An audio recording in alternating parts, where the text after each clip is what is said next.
Hello me this is bank Thapa fix. இன்றைக்கி நம்ம video என்ன பார்க்க போகிறோம் பார்த்தீங்கன்னா, இன்றைக்கி நம்ம சிம்ரன் ஒன் ஷாட் பார்க்கலாம். ஸோ இந்த ஒன் ஷாட் உங்கள் எல்லாருக்கும் ரொம்ப பிடிக்கும் நம்புகிறேன். தென் இந்த ஒன் ஷாட் நான் யாருக்கு டெடிகேட் பண்ணுறேன்னா, my only one special person நம்ம கியூட்டிக்கு தான். ஸோ அவளுக்கு இன்றைக்கி பர்த்டே. ஸோ ஹாப்பி பர்த்டே அம்மாச்சி. ஸோ ஒன் டேவை நல்லா என்ஜாய் பண்ணினேன். இது உனக்கு ரொம்ப அன்எக்ஸ்பெக்டடான கிஃப்டாக தான் கண்டிப்பாக இருக்கும். நான் இதை பற்றி உங்ககிட்ட சொல்லலை, ஆக்சுவலி சடனாக பிளான் பண்ணது.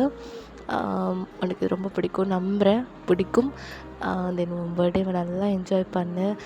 காடோட பிளெஸிங்ஸ் உனக்கு எப்பயுமே இருக்கும். வாழ்க்கையில் எதை நினச்சி கவலைப்படாத. உன்னோட மெயின் மோட்டிவை தேடிப்போ. ஓகே, ஸோ எப்பயுமே ஹாப்பியாக இரு. Then wish you many more happy returns of the day. Okay, so டேவை நல்லா என்ஜாய் பண்ண வச்சு. தென் இந்த ஒன் ஷாட் எப்படி இருக்குன்னு மறக்காமல் கீழே கமெண்ட் பண்ணு. ஓகே, ஸோ ஆர்மிஸ் எல்லோரும் அவளுக்கு விஷ் பண்ணிவிடுங்க, கியூட்டிக்கு. ஓகேவா? தென் அவள் சேனல்லையும் நீங்கள் விஷ் பண்ணலாம். நம்ம கமெண்ட்ஸில் வந்து சொல்லுங்கள். ஓகே, ஸோ இந்த கதை யார் பேச போகிறான்னு பார்த்தீங்கன்னா, ஒரு ஸ்பெஷல் பர்சன் தான் இந்த கதையை வந்து ஃபுல்லாக நரேட் பண்ண போகிறாங்க. ஸோ நம்ம அட்மிட் டு ஷஃபி தான். ஸோ அவள் தான் இந்த ஸ்டோரி ஃபுல்லாகவே நரேட் பண்ண போகிறா. கொஞ்சம் ஹெல்த் ப்ராப்ளம் இருக்கனால என்னால் கொஞ்சம் இன்றைக்கி வீடியோ நரேட் பண்ண முடியாத காரணத்தினால் இன்றைக்கி நம்ம ஷஃபி அவள் வந்து நரேட் பண்ணுறா. ஸோ ஃபஸ்ட் டைம் நம்ம சேனல் அவள் நரேட் பண்ணுறா. ஸோ அவளுக்கு சப்போர்ட் பண்ணுங்கள். தென் மறக்காமல் ஆஸ் யூஷுவல் லைக் பண்ணிவிடுங்க. சேனல் சப்ஸ்கிரைப் பண்ணி உங்கள் லெவல் சப்போர்ட் கொடுங்க. தென் மறக்காமல் கமெண்ட் பண்ணணும். தென் ஷஃபியோட நரேஷன், தென் அவளோட வாய்ஸ் ஓவர் எப்படி இருக்குன்னு மறக்காமல் நீங்கள் கீழே கமெண்ட் பண்ணணும். ஓகேவா? ஸோ அப்படியே வாங்க ஷஃபியோட அழகான இந்த ஸ்டோரிக்குள்ளே இறங்கலாம். ஃபுல் அண்ட் ஃபுல் ஷஃபியோட ஸ்டோரி தான். எல்லாமே ஷஃபி தான் பண்ணால், நரேட் பண்ணுறதா இருக்கட்டும், அவளோட ஸ்டோரி கண்டென்ட் எல்லாமே ஷஃபி தான் எழுதுனேன் ஆக்சுவலி. ஸோ கியூட்டி உனக்கு பிடிக்கும் நம்புகிறேன். கொஞ்சம் ஹர்ஷாக்கு இன்றைக்கி ஹெல்த் ப்ராப்ளம் இருக்குது.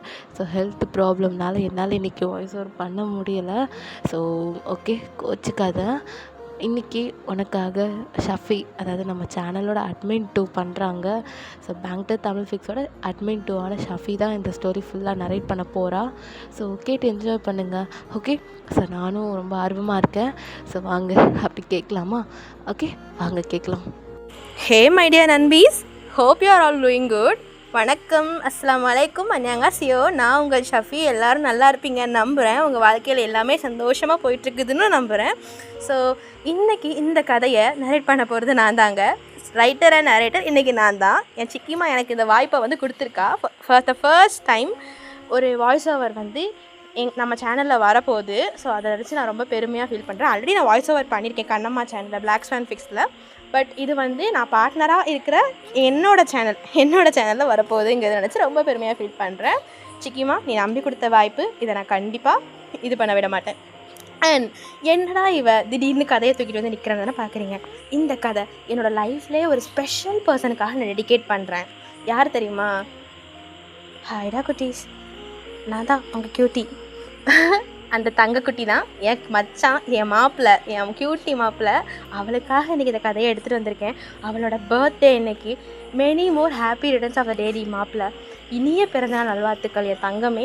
என் லைஃப்பில் நீ வந்து எனக்கு ஒரு பெரிய ரெவல்யூஷனே கொடுத்துருக்கேன்னு சொல்லலாம். நான் கற்றுக்காத பல விஷயங்களும் எனக்கு சொல்லிக் கொடுத்த ஒரு அக்காவாக நின்று சொல்லிக் கொடுத்த. கோவம், சந்தோஷம்ன்ட்டு எல்லா விதமான உணர்ச்சிகளையுமே நீ என்கிட்ட காட்டுவேன். என் மேலே அவ்வளோ பாசம் காட்டுவேன். நீ என்கிட்ட சிரித்து பேசுவேன், என்கிட்ட கலகலன்னு பேசுவேன். இந்த மாதிரி என்கிட்ட முன்னாடிலாம் யாரும் பேசுனது கிடையாது. ஆனால் நீ பேசும்போது நான் கவலையெல்லாம் மறந்துடுவேண்டி. என் அம்மாவுக்கு அடுத்து என்கிட்ட அந்த மாதிரி பேசுனது நீ தான். ஸோ உன்னை எப்படி நான் வந்து இது பண்ண முடியும்? எனக்கு எப்போவுமே நீ ஒரு ப்ரைமில் இருக்கக்கூடிய ஒரு ஜெம்மு. ஸோ அந்த ஜெம்க்கு இன்றைக்கி பர்த்டே. அந்த ஜெம்க்கு என்னால் முடிஞ்ச ஒரு சின்ன கிஃப்ட்டு இந்த வாய்ஸ் ஓவர். அவளோட வயசாகிய ஜிமின் மாமா, நம்மளுக்கும் மாமா மேலே லைட்டாக கண்ணுப்பா சொன்னால் பசிவாங்க மேடம். ஸோ அவருக்காக இந்த கதையை நான் எனக்கு எழுதியிருக்கேன். என் மாப்பிள்ளைக்காக நான் டெடிகேட் பண்ணுறேன். அகெயின் மாப்பிள்ளை, உன் லைஃப்பில் எல்லா சந்தோஷங்களும் கிடைக்கும். நீ எதெல்லாம் தேடி போறியோ அதெல்லாம் வெற்றியாக குவியும். கண்டிப்பாக நீ எப்போவுமே சிரிச்சிட்டே தாண்டி இருப்ப. ஸோ அதுக்காக உன்னோட அந்த மாப்பிள்ளையோட நிறைய வாழ்த்துக்கள். அவ்வளோதான் சொல்லுவேன் நான். சரி, ரொம்ப வளவலன்னு பேச வேணாம். ஸோ இந்த கதையோட டைட்டில் என்னென்னா,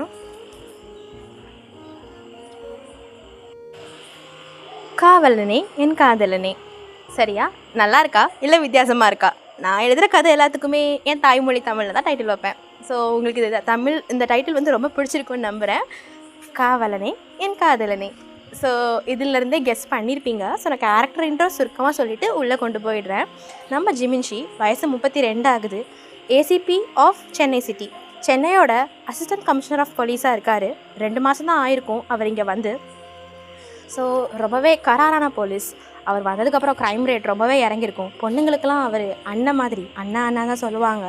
ஸோ ரொம்பவே அரகன் டைப். பட் அழகான பொண்ணுங்களை பார்த்தா சைட் அடிக்கிறது, மஞ்சள் தாறுமாறாக பண்ணுவார். பட் அவர் அண்ணனை கூப்பிட்டாங்கன்னா அப்படியே பேக் அடிச்சிருவார். ரொம்பவே கோல்டு கேரக்டர், ரொம்பவே திமிரும் அதிகமாக இருக்கும். பட் தங்கமான மனசு. ஸோ இந்த சைட் வயனை பார்த்தா, இதுக்கு முன்னாடி கிராமத்துலேருந்து வந்தவங்க தான் வயன் ஃபேமிலி. வயன் அப்பா ஒரு கார்பெண்டர். வயனுக்கு அம்மா கிடையாது. தம்பி பிறக்கிறப்பவே இறந்து போயிருப்பாங்க. ஸோ வயன் வந்து காலேஜ் எல்லாமே அந்த ஊரில் தான் முடிச்சிருப்பா. அவங்க ஊர்லேருந்து கொஞ்சம் தள்ளி இருக்கிற ஒரு காலேஜில் வந்து பிஎஸ்சி முடிச்சிருப்பா. ஸோ அதுக்கப்புறமா கஷ்டப்பட்டு வேலை தேடி தான் ஒரு 2 வாரம் முன்னாடி அவங்க சிட்டிக்கு வந்திருப்பாங்க. அங்கே நியூவாக ஜாயின் பண்ணியிருப்பா. 12th ஸ்டாண்டர்டுக்கு வந்து வயன் மேக்ஸ் இருக்கிறா. ஓகேவா? ஸோ வயனை பற்றி சொல்லணுன்னா கொஞ்சம் தைரியமான பொண்ணு தான். பட் சட்டுன்னு பயந்துருவா. இன்னசென்ட்டான உலகம் தெரியாத பொண்ணு. கிராமத்துலேருந்து வந்ததுனால அந்த அளவுக்கு சோஷியல் மீடியா அதெல்லாம் பற்றி தெரியாது. அப்பாவுக்கு நல்ல பொண்ணாக இருக்கணும், அப்பாவை கடைசி காலத்தில் கஷ்டப்படாமல் தாங்கணும், தம்பியை டாக்டர் ஆக்கணும், இந்த மாதிரி கனவுகளோட சிட்டிக்கு வர்ற பொண்ணு. ஸோ கதையில் வந்து அவள் வந்து 2 வாரம் கழிச்சுலேருந்து தான் நம்ம காமிச்சிருப்போம். இதுதான் வயன் அண்ட் ஜிமினாவோட. ஸோ இப்படி 2 வெவ்வேறு துருவங்களாக இருக்கக்கூடிய, வெவ்வேறு குணங்கள் இருக்கக்கூடிய இந்த 2 பேருக்குள்ளேயும் எப்படி லவ் வரப்போகுது அப்படிங்கிறது தான் நம்ம கதை. So hope you guys will be liking it. கேளுங்க. உங்களுக்கு வாய்ஸ் பிடிக்கல, இல்லை நீங்கள் வந்து ஏதாவது இதில் டிஸ்டர்பன்ஸ் ஃபீல் பண்ணுறீங்கன்னா you can skip it. Hate comment பண்ணிடாதீங்கடா. நான் ரொம்ப சென்சிட்டிவான பொண்ணு, ரொம்ப வடையாக பேசுவேன். ஆனால் வந்து யாராவது ஹேட் கமெண்ட் பண்ணிட்டா அழுதுருவேன். ஸோ உங்களுக்கு பிடிச்சா மட்டும் பாருங்கள். பட் நான் இதை ஸ்கிப் பண்ண சொல்ல மாட்டேன். கதை ரொம்ப நல்லாயிருக்கும். என்னால் முடிஞ்ச பெஸ்ட்டு நான் கொடுத்துருக்கேன். கண்டிப்பாக எனக்கு அந்த நம்பிக்கை இருக்குது. ஸோ பார்த்துட்டு எப்படி இருக்குன்னு கமெண்ட் மாஸ் பண்ணணும். அகெயின் மாப்பிள்ள ஹாப்பி பர்த்டே. ஓகேவா? ஸோ அண்ட் நிறைய ஃப்ரெண்ட்ஸுக்கும் இதை நான் டெடிகேட் பண்ணிக்கிறேன். நிறைய பேர் இருக்காங்க, எல்லார் பேரையும் சொல்லிகிட்டே போகலாம். பட் என்னோடய அன்பு தோழிகள் அண்ட் சகோதரிகள் எல்லாருக்கும் இதை டெடிகேட் பண்ணிக்கிறேன். ஓகேவா? ஸோ கேட்டு என்ஜாய் பண்ணுவீங்கன்னு நினைக்கிறேன். ஸோ வளவலன்னு பேசுனது போது வாங்க கதைக்குள்ளே போகலாம். அப்போது ஸ்கூலில் வயனாகிய நீங்கள் தான் பாடம் எடுத்துகிட்டு இருக்கீங்க. பசங்களா, இப்போ சொல்லிக் கொடுத்த கணக்கு உங்கள் எல்லாருக்கும் புரிஞ்சது தானே? புரியலன்னா கண்டிப்பாக கேட்கணும், சரியா? உங்களுக்கு பரீட்சை வேறு வரப்போகுது. ஸோ நல்லபடியாக படிக்கணும். எக்ஸாமில் கண்டிப்பாக எல்லோரும் பாஸ் ஆகிடலாம், மேம் சொன்னதை கேட்டிங்கன்னா அப்படின்னு சொல்லி வயன் பாடம் எடுத்துகிட்ருக்கா. அப்போது உள்ளுக்க வேகமாக யாரோ வராங்க. ஒரு white shirt and black pant போட்டுட்டு, டேய் இங்கே எவன்டா சுரேஷு, சொல்லுங்கடா இங்கே எவன்டா சுரேஷு அப்படின்னு சொல்லி கத்துறாரு. வந்த உடனே வயனுக்கு ஒன்றுமே புரியல. யார்டா அந்த மனுஷன் திடீர்னு உள்ளே வந்து யார்டா சுரேஷுங்கும்போது வயன் சுரேஷை பார்க்குறாங்க. என்னாச்சு அப்படின்னு கண்ணால் கேட்கும்போது சுரேஷ் முகத்தில் மரண பீதி. மேம் மேம் அது அது அப்படின்னு சொல்லி அவனே காட்டி கொடுத்துற ஜிமின் மேலே ஏறி வந்துடுறாரு. எஸ், அது வேறு யாரும் இல்லை, நம்ம ஜிமின் தான். மனுஷன் உள்ளே வந்து அவனை இழுத்து போட்டு மிதிக்கிறாரு கிளாஸில் வச்சு. அப்படியே அவன் நெஞ்சு வயிறெல்லாம் புறம்போக்கு, அவ்வளோ கொழுப்பு, உனக்கு எவ்வளோ தைரியம் இருந்தால் அப்படி பண்ணியிருப்ப அப்படின்னு சொல்லிட்டு அவனை தூக்கி போட்டு மிதிக்கிறாரு. அவன் ஐயோ சார் சார் விட்டுருங்க சார், சார் வலிக்குது சார், அம்மா அப்படின்னு கத்திரான். பட் நோ யூஸ், நம்மளால போட்டு பொழந்துக்கிட்டு இருக்காரு. அப்போது வயன் வேகமாக பக்கத்தில் வந்து ஜிமினை, சார் நிறுத்துங்க, யோ நிறுத்தியா அப்படின்னு கத்துறா. ஆனால் ஜிமினோட ஒரு ஸ்டார், அதாவது அவள் கத்துனதுக்கப்புறம் ஜிமின் திரும்பி அவளோட முறைச்சாரு பாருங்க. சத்தியமாக வயனுக்கு உதறிடுச்சு. அந்த ஸ்டாரை பார்த்தே, அந்த முறப்பை பார்த்தே உதறிடுச்சு. அவள் ஸ்டெப் பின்னாடி போயிட்டு, பட் இருந்தாலும் தன்னோட ஸ்டூடெண்ட்டை இப்படி போட்டு அடிக்கிறாரு அப்படின்னு சொல்லிட்டு அப்போ தான் அவளுக்கு லைட்டாக தைரியம் வந்து, சார் என்ன இருந்தாலும் ஒரு ஸ்டூடெண்ட்டை இந்த மாதிரி பண்ணுறது தப்பு. அவன் என்ன பண்ணான் தெரியுமாடி உனக்கு அப்படின்னு சொல்லும்போது, சார் என்னதான் இருந்தாலும் என்னைய வாடி போடின்னு பேசுகிற உரிமைலாம் உங்களுக்கு கிடையாது. அது கிடையாதுல்ல, அப்போது என்னை தடுக்கிற உரிமையும் உனக்கு கிடையாது. வேலை மையத்தை பார்த்துட்டு போ அப்படின்னு சொல்லிட்டு அவனை ஷர்ட்டை பிடிச்சி தரன்னு எடுத்துகிட்டு போகிறாரு. வயன் எவ்வளவோ பின்னாடி ஓடுறா. But no use. ஸ்கூலே அவர் பின்னாடி வருது. பட் ஜிமின் அவரை பார்த்த உடனே எல்லோரும் ஸ்டாப் ஆகிடுறாங்க. அப்போது ஒரு டீச்சர் தான், வயன் இங்கே வாடி அப்படின்னு சொல்லி வயனை இழுத்துட்டு போகிறாங்க. என்னடி ஆச்சு, அவர் பின்னாடி நீ போயிட்டுருக்க அப்படின்னு கேட்கும்போது, உங்களுக்குலாம் கொஞ்சம் கூட அறிவே இல்லையா? கிளாஸில் புகுந்து ஒரு ஸ்டூடெண்ட் அப்படி இழுத்துட்டு போகிறாங்க, கொஞ்சம் கூட இறக்கமே இல்லாமல் பார்த்துட்ருக்கீங்க. அந்த பையன் நீ எப்போ இந்த ஸ்கூலுக்கு வேலைக்கு வந்த அப்படின்னு இன்னொரு டீச்சர் கேட்குறாங்க. 2 வாரம் முன்னாடி. அந்த வாயில் வண்டையாக வந்துடும். அந்த கம்நாட்டி என்ன வேலை பார்த்துருக்கான் தெரியுமா? அவனை அடக்க ஆள் இல்லாமல் ஆடிட்டு இருந்தான். ஜிமின் சார் தான் கஷ்டப்பட்டு ஆதாரங்களை கண்டுபிடிச்சி இப்போ அவனை இழுத்துட்டு போகிறாரு. என்னடி பண்ணான் அவன்? நம்ம ஸ்கூலில் மலர்னு ஒரு டீச்சர் இருக்காங்க, தெரியும்ல அவனுக்கு? ஆமாம், அவங்க கூட இப்போது ஒரு வாரம் முன்னாடி சூசைட் அட்டம் பண்ணி ஹாஸ்பிட்டலில் இருக்காங்கன்னு சொன்னாங்களே கவிதா மிஸ். அந்த அம்மா எதுக்கு சூசைட் அட்டம் பண்ணாங்க தெரியுமா? தெரியாதுடி. கேளு, எதையும் தெரியாமல் அந்த நல்ல மனுஷனை போய் திட்டிகிட்டு இருக்க. அவங்களோட தப்பான பிக்சர்ஸ் வெளியில் வந்துருச்சுங்கிற அவமானத்தில் பண்ணிக்கிட்டாங்க. என்னடி சொல்கிற? ஆமாம், அதை பண்ணது யார் தெரியுமா? ஒரு கம்நாட்டி இழுத்துட்டு போகிறாரு ஜிமின் சார், அந்த பையதான். இன்னும் 18 வயசு கூட ஆகலை, அதுக்குள்ளே அவ்வளோ பெரிய காரியம். தாய் மாதிரி ஒரு உறவு டீச்சருங்கிறது. அவங்கள போய் அவ்வளோ கேவலமாக ஃபோட்டோ எடுத்து அனுப்பியிருக்காண்டி அந்த கம்நாட்டி. அவனை தானே எடுத்துகிட்டு போகிறாரு. போட்டும், நல்ல ஜெயிலில் அழுகி சாகட்டும். அவங்க அப்பா மேயர்னு சொல்லிட்டு என்ன ஆட்டம் ஆடினான். பாரு, நாளைக்கு நாளை கழிச்சு ஜிமின் சார் அவங்க அப்பா அதையும் முடிச்சிருவார். எப்படியாவது அவனை பற்றி எல்லாத்தையும் கலெக்ட் பண்ணியிருப்பார், இன்ஃபர்மேஷன் எல்லாத்தையும். இத்தனை நாள் எதுக்கு அவனை விட்டு வச்சிருந்தாரு எனக்கு தெரியல. பட் அதுக்கும் ஒரு காரணம் இருக்கும். எங்களுக்கெல்லாம் அவர் ஒரு கூட பிறக்காத அண்ணன் மாதிரிடி.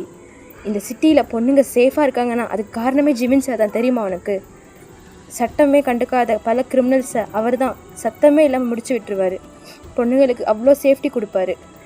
லீகல் வேஸில் போனோன்னா கண்டிப்பாக ஒன்றும் இங்கே பிடுங்க முடியாது. அவரை மாதிரி முரட்டுத்தனமாக தான் இருக்கணும் வயன். என்னதான் இருந்தாலும் சட்டம் அப்படின்னு சொல்லும்போது பக்கத்தில் இருந்தால் இன்னொரு மிஸ் வயனை அடிக்கவே வந்துடுறாங்க. ஓங்கி ஒன்று விட்டனா என்னடி திரும்ப சட்டம்னுக்கிட்டு இருக்க? போ, சட்டத்தை வச்சு உன்னால் என்ன கலட்ட முடியுமோ கலட்டு. எப்போவுமே நாங்கள் ஜிமின் அண்ணா சைட் தான் அப்படின்னு சொல்கிறது. வயனுக்கு ஜிமின் மேலே ஒரு நல்ல இம்ப்ரெஷன் வருது தான். பட் இருந்தாலும் அவர் இந்த மாதிரி முரட்டுத்தனமாக பண்ணுறது அவளுக்கு பிடிக்கலை. ஏன்னா அவர் ரொம்ப டெலிகேட்டான கேரக்டர். நான் இன்ட்ரொடக்ஷன்லேயே சொல்லியிருப்பேன், ரொம்பவே சாஃப்டான பொண்ணு. ஸோ அவள் ஜிமின் வந்து இந்த மாதிரி பண்ணது பிடிக்கல. பட் இருந்தாலும் சுரேஷ் மேலே அவளுக்கு பயங்கரமாக கோபம் வருது. ஜிமின் மேலே ஒரு நல்ல இம்ப்ரெஷன் இருக்க தான் செய்யுது வயனுக்கு. ஸோ அப்படி அமைதியாக வீட்டுக்கே போயிடுறா. வீட்டுக்கு போகும்போது அவங்க அப்பா தான், என்னம்மா வேலை முடிச்சிருச்சா அப்படின்னு கேட்குறாரு. ஆமாப்பா, நீங்கள் எதாவது சாப்பிட்டீங்களாப்பா? தம்பி ஸ்கூல்லேருந்து வந்தானா அப்படின்னு கேட்குறா. எஸ், பையனுக்கு வந்து ஒரு 8th ஸ்டாண்டர்ட் படிக்கிற தம்பி இருப்பான். அவன் வேறு ஸ்கூலில் தான் படிப்பான். வயன் வேலை பார்க்குறது கொஞ்சம் பெரிய லெவல் ஸ்கூல், தம்பி படிக்கிறது ஒரு சின்ன ஸ்கூல் தான். அப்பா ஒரு கார்பெண்டர். ஸோ அப்பா, நீங்கள் எதுக்குப்பா என்ன வேலைக்கு போகிறீங்க? நான் தான் வேலைக்கு போய் சம்பாதிக்கிறேன் இல்லைப்பா, திரும்பவும் போய் அந்த மரத்தை ஆணி வச்சு அடிக்கிறேன்னு சொல்லி கையெல்லாம் எதுக்குப்பா புண்ணாக்கிக்கிறீங்க அப்படின்னு வயன் ஃபீலிங்கோடு கேட்க. இல்லைடாம்மா, நீ பொம்பளை பிள்ளை, என்னதான் நீ வேலைக்கு போய் சம்பாதிச்சாலும் உன்னோட கல்யாணத்துக்கு நாளைக்கு நான் 4 காசு பார்க்கணும்ல அப்படின்னு சொல்லும்போது, அப்பா அப்படிலாம் சொல்லாதீங்க, நான் உங்களை விட்டு எங்கேயும் போக மாட்டேன். எதுக்கு கல்யாணம்னு பேசுகிறீங்க? வயன்மா, அப்படிலாம் சொல்லக்கூடாது. 1000 தான் இருந்தாலும் உனக்கு ஒரு நல்ல வாழ்க்கையை அமைச்சு கொடுக்கணுண்டாம்மா. அதுதான் இந்த அப்பாவோட கனவு லட்சியம் எல்லாமே. இந்த ஊருக்கு வந்து 2 வாரம் ஆச்சுடாம்மா. நானும் எனக்கு இங்கே தெரிஞ்சவங்க கிட்டலாம் பேசிட்டு தான் இருக்கேன். சீக்கிரம் ஒரு நல்ல காரியம் நடக்கும்டா உன் வாழ்க்கையில். கண்டிப்பாக அப்பா இருக்கிற வரைக்கும் உனக்கு ஒரு நல்ல வாழ்க்கையை அமைச்சு கொடுத்துதாம்மா போவேன். உன் அம்மா உன் தம்பியை கை குழந்தையாக விட்டுட்டு மேலே போய் சேர்ந்துட்டா. அவள் இருந்திருந்தானா அப்படின்னு உங்கள் அப்பா கலங்க ஆரம்பிக்கவும் நீங்கள் உங்கள் அப்பாவை ஹக் பண்ணிவிட்டு அழுவுறீங்க. எல்லா பொண்ணுங்களுக்கும் இதான வீக்னஸ். 1000 தான் நம்ம பேசினாலும் நம்ம தகப்பன்களோட கண்ணீரை பார்த்தோன்னா உருகிடுவோம் இல்லையா? அதே உருகல் தான் வயனுக்கும். அவள் ஹக் பண்ணிட்டு அழுதுட்டு இருக்கும்போது வயனோட தம்பியும் வந்துடுறான். அப்போ வரும்போது அவன், அக்கா இன்னைக்கு ரோட்டில் வரும்போது உனக்கு ஒன்று தெரியுமா? இந்த ஊரோட ஏசிபி இருக்கார்ல, அவர் ரோட்டில் ஒருத்தனை போட்டு கும்முன்னு கும்மிட்டு இருந்தாருக்கா. எதுக்குன்னு தெரியல. அவன் கதறுறான், ஐயா என்னை விட்டுருங்க, சாமி என்னை விட்டுருங்கன்னு. கேட்டால் தானே போட்டு கும்மி எடுத்துட்டாருக்கா அப்படின்னு கதையாக சொல்லிட்டு வரான். வயனோ, இவருக்கு வர வேலையே இல்லையா? எல்லாரையும் போட்டு அடிக்க தான் செய்வாரா? சரி, அந்த சுரேஷ் அடித்தது பரவாயில்ல, ஆனால் யாரையோ எதுக்கு? சரி, இதை பற்றி இப்போ வெளியில் பேச போனால் ஜிமின் சார் தான் எங்களுக்கு எல்லாம் பாலுக. ஏதோ நல்லது நடந்தால் சரி அப்படின்னு மனசில் நினச்சவ, அது போலீஸ்காரங்களடா, ஏதாவது தப்பு பண்ணியிருப்பான், அதான் அடிச்சிருப்பாரு. சரி நீ வா, அக்கா சாப்பாடு செஞ்சு தரேன் அப்படின்னு அப்பாவுக்கும் தம்பிக்கும் வயன் கூட்டு போய் சாப்பாடு போடுறா. அன்னைக்கு நைட்டு அவளால் என்னமோ தெரியல, தூங்கவே முடியலை. ஜிமின் கிளாஸ்குள்ளே வந்து அடாவடியாக வந்தது, சுரேஷ் இழுத்துட்டு போனது, அவளை பார்த்து அது ஏன் விருப்பண்டி அப்படின்னு சொல்லி அகபாமாக பேசுனது, இதெல்லாம் அவன் மண்டைக்குள்ளே ஓடிட்டுருக்கு. அந்த பைத்தியத்துக்கு, ஐ மீன் நம்ம வயன் தான், அவளுக்கு வந்து ஜிமின் பண்ண நல்லதுலாம் தெரியல. அவர் இந்த மாதிரி முரட்டுத்தனமாக இருக்காரே, முரட்டுத்தனமாக பண்ணுறாரே, அது மட்டும்தான் மண்டைக்குள்ளே ஓடிட்டே இருக்குது. பட் இருந்தாலும் ஜிமின் மேலே ஒரு நல்ல இம்ப்ரெஷன் இருக்குது. ஆயிரம் இருந்தாலும் அந்த மேம்க்கு நியாயம் வாங்கி கொடுத்துருக்காரு. இவருக்குள்ளேயும் ஒரு நல்ல மனசு இருக்கத்தான் செய்யும் போல். சரி, நமக்கு எதுக்கு வம்பு, நம்ம பாட்டுக்கு நம்ம வேலையை பார்ப்போம் அப்படின்னு சொல்லிட்டு வயன் தூங்கிடுறா. இப்போ நெக்ஸ்ட் டே தான் ஒரு மீடியா முன்னாடி ஜிமின் உட்காந்துருக்காரு. அப்போது அவர்கிட்ட மீடியா பர்சன்ஸ் கேட்குறாங்க, சார் நேற்று ஒரு மைனர் பையனை நீங்கள் பாட்டுக்கு இஷ்டத்துக்கு இழுத்துட்டு போனீங்களே, என்ன நியாயத்தில் இழுத்துட்டு போனீங்க? அவன் பண்ணது மட்டும் பெரிய நியாயம் கிடையாது, பெருசாக ஏதோ புட்டுங்கின மாதிரி பேசுகிறீங்க. Sir excuse me, this is media, you have to behave your self, you have to behave your self first. ஒரு கிரிமினலை நான் எழுத்துட்டு போனதுக்கு என்னை நிற்க வச்சு கேள்வி கேட்குறீங்க, உங்களுக்கு நான் இதுக்கு மரியாதை கொடுக்கணும் அப்படின்னு மனுஷன் தென்னாவட்டா பேசிகிட்டு இருக்காப்புல. பட் அவங்களோ அதுக்கு பதிலாக அவரை வாரி வாரி ஏசிகிட்டு இருக்காங்க. ஏன்னா எல்லாருமே அந்த அரசியல்வாதியோட கையாளுங்க தான். மீடியாங்கிற ஒரு போர்வைக்குள்ளே இருந்துட்டு இந்த மாதிரி தில்லாலங்கடி வேலை பார்க்கக்கூடியவங்க தான் இவங்க எல்லாருமே. அதனால் அவங்க ஜிமினை சரமாரியாக கேள்வி கேட்டுட்ருக்க அவர் என்னடா கேட்குறதுக்கு நான் என்னடா சொல்கிறதுக்கு இருக்குன்ட்டு அவர் பாட்டுக்கு விளாசிக்கிட்டு இருக்காரு ஒவ்வொரு இதாக ஆன்சராக சொல்லிவிட்டு. அப்போது ஒரு மீடியா பர்சன், ஏன் சார் வந்து 2 வருஷம் தான் ஆகுது, அதுக்குள்ளே என்ன கலட்ட முடியும்னு நீங்கள் இந்த ஆட்டம் ஆடுறீங்க அப்படின்னு தெனாவட்டாக கேட்க, இவ்வளோ நாள் இவனுங்க கட்டி போட்டு வச்சுருந்த இந்த சிஸ்டத்தை கொஞ்சம் கொஞ்சமாக கலட்டி விடுவிக்க போகிறேன், ஏன் அதில் உங்கள் பேர் கூட வெளியே வரலாமே அப்படின்னு கேட்கவோ அந்த மீடியா பர்சன் ஆடி போயிடுறாரு. ஏன்னா அவர் ஒன் ஆஃப் த மெயின் பினாமி, யார், மினிஸ்டரோட பினாமி அவர். ஸோ அப்படி ஒரு மாதிரி ஆடி போகவும், இதுக்கு மேலே உட்காந்து பைத்தியக்காரத்தனமான கொஸ்டின்ஸுக்கு ஆன்சர் பண்ண எனக்கு டைம் இல்லை, ஊரில் எத்தனையோ புறம்போக்கு பொறுக்கி தருதலெல்லாம் இருக்கானுங்க, அவனுங்க போய் பொறுக்கணும், போயிட்டு வரேன் அப்படின்னு சொல்லி கெத்தாக அங்கேருந்து நடந்து போகிறாரு. இவெல்லாம் ஒரு போலீஸா, சை போலீஸுக்கு பிடிச்ச கரை அப்படின்னு அங்கே வீணாக போன நாரவாய்கள்லாம் பேசிகிட்டு இருக்க. அதெல்லாம் கண்டுக்கவே இல்லாமல் மனுஷன் சிங்கம் மாதிரி நடந்து போயிட்டுருக்காரு. அதை வயன் நியூஸ் சேனலில் பார்த்துட்டு தான் இருக்கா. என்னதான் இருந்தாலும் இவ்வளோ திமிர ஆகாது, அவங்க கேட்குறதுக்கு கொஞ்சம் மென்மையாக தான் பதில் சொன்னால் என்னவா, இப்படி கொஞ்சம் கூட மேனர்ஸ் இல்லாமல் பேசுவாங்க அப்படின்னு அந்த அவங்க வீட்டில் இருக்கிற சின்ன டிவியில் பார்த்துட்டே தோசை சாப்பிட்டே சொல்கிறா. அப்போது வயனோட தம்பி தான், பரவாயில்லக்கா அவங்களும் தப்பு தப்பாக தானே கேள்வி கேட்குறாங்க, அதுக்கு தானே அந்த சார் இப்படி பதில் சொல்கிறாரு அப்படின்னு வயன் தம்பி சப்போர்ட் பண்ணுறதுக்கு, என்னடா உங்கள் அக்காவே எதிர்த்து பேசுகிற அப்படின்னு வயனோட அப்பா கேட்குறாங்க. ஏன்னா வயன் தம்பி எப்போவுமே வயனுக்கு தான் வந்து சப்போர்ட்டிவாக பேசுவான். பட் இன்றைக்கி இவருக்கு சப்போர்ட் பண்ணி பேசுறது அப்பாக்கே ஆச்சரியமாக இருக்குது. அம்மாப்பா உனக்கு தெரியாதா, நேற்று ஜிமின் சார் வந்து ஒருத்தரை ரோட்டில் போட்டு அடிச்சிட்டு இருந்தாருன்னு நான் சொன்னேன்ல, அவங்க வேறு யாருமே கிடையாது, என் கிளாஸ்மேட் அருண் இருக்கான்ல, அவனோட அக்காவை அந்த தற்குறி ரோட்டில் வச்சு ஈவ்டீசிங் பண்ணி துப்பட்டா பிடிச்சி எடுத்திருக்கான், அதனால தான் போட்டு அடிச்சிருக்காரு. நேற்று ஹோம்ஒர்க் பண்ணும்போது ஃபோன் பண்ணானா, அப்போ தான் அவன் சொன்னான் என்கிட்ட அப்படின்னு சொல்லவும் வயனுக்கு இப்போ ஒரு இன்னும் கொஞ்சம் இம்ப்ரெஷன் அதிகமாகுது. ஏன்னா ஜிமின் முரட்டுத்தனமாக நடந்த எதுவுமே வந்து தேவையில்லாமல் வேலைப்பட்டி இல்லாமல் அவர் பண்ணலை, எல்லாமே நியாயமாக தான் பண்ணியிருக்காருங்கிறதுனால வயனுக்கு ரொம்பவே ஒரு நல்ல இம்ப்ரெஷன் வந்து அவர் மேலே உருவாகுது. பட் இது லாஸ்ட் ஆகுதா, இது எப்படி போகுது அப்படிங்கிறது தான் கதையே. ஸோ அவளும் தோசை சுட்டுக்கிட்டே, இவர் நல்லவரா இல்லை கெட்டவரா என்ன நினைக்கிறதுனே தெரியலை, ஆனால் மனுஷன் ரொம்ப திமிராக தெரிகிறாரு. இந்த அளவுக்கு திமிரும் அம்பாவும் ஒரு மனுஷனுக்கு ஆகாது, ஆனால் பண்ணுறதுலாம் நல்ல வேலையாக தான் இருக்குது, அது வரைக்கும் ஊசிதோ அப்படின்னு சொல்லிட்டு, அப்பா சாதமும் ரசமும் வச்சுருக்கேன், கூட்டு அங்கே பாத்திரத்தில் இருக்குது, நீங்கள் மதியம் சாப்பிடும்போது அப்பளம் மட்டும் பறிச்சுக்கோங்க என்ன. சரி எனக்கு வேலைக்கு நேராகுதுப்பா, டேய் வா நான் விட்டுட்டு போகிறேன் அப்படின்னு சொல்லி வயன் ஒரு டிவிஎஸ் தான் ஓட்டுவா, ஸ்கூட்டி கிடையாது. டிவிஎஸ் இந்த பழைய காலத்து படத்துலலாம் முன்னாடி கொஞ்சம் சீட்டு இறங்குன மாதிரி இருக்கும் தெரியுமா, அந்த மாதிரி ஒரு வண்டி தான். ஏன்னா அவங்க ரொம்பவே புவர் ஃபேமிலி, நான் எல்லாமே இன்ட்ரோட சொல்லியிருப்பேன். ஸோ அந்த மாதிரி தான் ஓட்டிகிட்டு போயிட்டுருப்பா. போயிட்டுருக்கும்போதே ஒரு போலீஸ் ஆஃபீஸர் வந்து வயன் வண்டியை நிறுத்துவாங்க. மேடம் நீங்கள் அந்த அரசினர் மேலாட்சி பள்ளியில் வேலை பார்க்குற டீச்சர் தானே? வயன், ஆமாம் சார். உங்களுக்கு இல்லை மேடம், கொஞ்சம் ஸ்டேஷன் வரைக்கும். நான் எதுக்கு ஸ்டேஷன் வரைக்கும் வரணும், நான் ஒன்றும் பண்ணலையே, நான் எதுக்கு? மேடம் நீங்கள் பயப்படுற அளவுக்குலாம் ஒன்றும் இல்லை, இதோ ஜீப்பில் 2 லேடிஸ் போலீஸ் இருக்காங்க, நீங்கள் அவங்கக்கிட்ட போய் என்ன விவரம்னு கேட்டுக்கோங்க, ஸ்டேஷன் வரைக்கும் வாங்க, ஏசிபி சார் உங்களை கொஞ்சம். அவர் எதுக்கு என்னை பார்க்கணும்? ஐயோ கடவுளே, அன்றைக்கி கத்திட்டே போனது எதுவும் கேட்டுச்சோ? சார் எனக்கு வேலைக்கு மேம் நாங்கள் ஒன்றும் உங்களை கழுத்தெலாம் நெரிக்க மாட்டோம், நீங்கள் தைரியமாக வந்து ஏறலாம், தம்பியை நாங்களே கொண்டு போய் ஜீப்பில் ஸ்கூலில் விட்டுடுறோம். நீங்கள் மட்டும் கொஞ்சம் வந்தீங்கன்னா சார் என்கொயரி பண்ணுறதுக்கு. ஏன் சார் இப்படி பண்ணுறீங்க? நான் போலீஸ் ஸ்டேஷனுக்குலாம் வர்றது யாராவது பார்த்தாங்கன்னு என்ன நினைப்பாங்க? மேம், போலீஸ் ஸ்டேஷனுக்கு வரது என்ன பிராத்தலுக்கு வர மாதிரி பேசுகிறீங்க? என்கொயரி மட்டும் முடிச்சுட்டு அனுப்பிச்சி விட்டுருவோம் மேம் உங்களை பத்திரமா. உங்கள் மேலாம் எந்த கம்ப்ளைண்ட்டும் கிடையாது, வாங்க அப்படின்னு சொல்லி இந்த கான்ஸ்டபிள் கூப்பிட, அதுக்குள்ளே லேடி கான்ஸ்டபிள்ஸே இறங்கி வந்துடுறாங்க. ஏம்மா வாமா, ரொம்ப நேரம் ஆகுது, ஐயா ரொம்ப நேரம் காத்துட்ருக்காங்க அப்படின்னு சொல்லிட்டு அவங்க லிட்டரலி வயனை கையை பிடிச்சே இழுத்துட்டு போயிடுறாங்க. வயனுக்கு கண்ணில் தண்ணி தாரையாக ஊற்றுது. எப்போடா கொஞ்சம் நல்ல மனுஷன் நினச்சோம், அதுக்குள்ளே இந்த மாதிரி ஏற்பாடு பண்ணி விட்டுருக்கானே அப்படின்னு சொல்லிட்டு தான் ஜிமின் மேலே ஒரு மாதிரி டென்ஷன் ஆகுது. ஸோ இப்போ ஸ்டேஷனுக்கு வந்தாச்சு.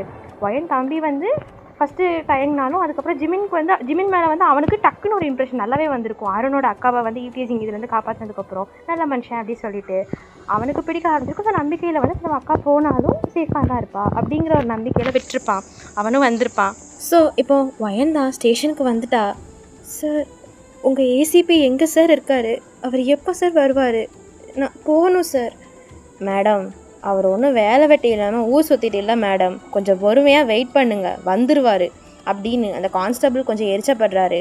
லேடி கான்ஸ்டபிளோ, மா உன் நிலவரம் எனக்கு புரியுதுமா, கொஞ்சம் இருமா, வந்துடுவார் ஐயா அப்படின்னு அவங்க சொல்லி முடிக்கலை. ஜிமினோட கான்செப்டம் கேட்குது. தா ஐயா வந்துட்டாங்க அப்படின்னு சொல்லி அந்த மேடம் சொல்லவும், நீங்கள் வாசலை எட்டி பார்க்குறீங்க. ஜிமின் அப்படியே அந்த போலீஸ் யூனிஃபார்மில் கெத்தாக நடந்து வராரு மனுஷன். கட்டு மஸ்தான உடம்பு, 6 அடி உயரம், அப்படின்னு ஒரு சிங்கம் மாதிரி நடந்து வராரு. நம்ம சூர்யா அண்ணா மாதிரி நடந்து வராரு. அப்படி கெத்தா ஸ்டேஷனுக்குள்ளே வந்துட்டு எல்லோரும் குட் மார்னிங் சொல்கிறாங்க. எல்லாருக்கும் வணக்கம், எல்லோரும் சாப்பிட்டீங்கல்ல அப்படின்னு சொல்லிட்டு கேட்டுட்டு அப்படி கேபின்குள்ளே போகும்போது தான் அவங்கள சைட்டாக பார்க்குறாரு. அந்த மனுஷன் ஒரு நிமிஷம் நின்று பார்க்குறாரு. ஏன்னா அன்றைக்கி ஸ்கூலில் வந்து அந்த ஆத்திரத்தில் வந்து உங்களை சரியாக பார்த்துருக்க மாட்டார். ஆனால் இன்றைக்கி பார்க்குறாரு. ஒன்றும் இல்லை, ஒரு நார்மலான சுடிதார், காட்டன் சுடிதார், 3/4 கை வச்சு 2 சைடு துப்பட்டாவை இழுத்து பின் பண்ணியிருக்கீங்க. அதாவது எந்த ஒரு வகையிலையுமே உங்களை பார்க்க வந்து அந்த சிட்டியில் இருந்த பொண்ணு, நீங்கள் ஆக்சுவலாக சிட்டியில் இருந்த பொண்ணு கிடையாது, ஒரு சின்ன ஊர்லேருந்து இப்போ வேலைக்காக 2 வீக்ஸ் முன்னாடி தான் வந்திருப்பீங்க இல்லையா? ஸோ ரொம்பவே வந்து குடும்ப குத்துவிளக்கு மாதிரி இருக்கீங்க பார்க்குறதுக்கு. கண்ணில் ஒரு ஸ்பெக்ஸு, சந்தனம் குங்குமம் வச்சுருக்கீங்க, தலையில் கொஞ்சமாக பூ வச்சுருக்கீங்க, ஒரு ஜடை பின்னி போட்டிருக்கீங்க. அதிலே பார்க்குறதுக்கு அப்படியே ஒரு கடவுள் சிலை மாதிரி அழகாக அங்கே உட்காந்துருக்கீங்க. ஜிமின் ஒரு நிமிஷம் ஸ்டன்னாகி பார்க்குறாரு. நம்ம மனுஷன் என்ன தான் ஜென்டில்மேனாக இருந்தாலும் பொண்ணுங்களை சைட் அடிக்கிற வேலைன்னு வந்துட்டா தாறுமாறாக விளையாடுவார். அழகு இருந்தால் ரசிக்க வேண்டியதானே, இதுதான் அவர் கொண்ட பாலிசி. அவருக்கு இதெல்லாம் தப்பே கிடையாது. எந்த பொண்ணை பார்த்தாலும் பாசாங்கு இல்லாமல், ஒரு பார்ஷியாலிட்டி இல்லாமல் சைட் அடித்து தள்ளிடுவார் மனுஷன்.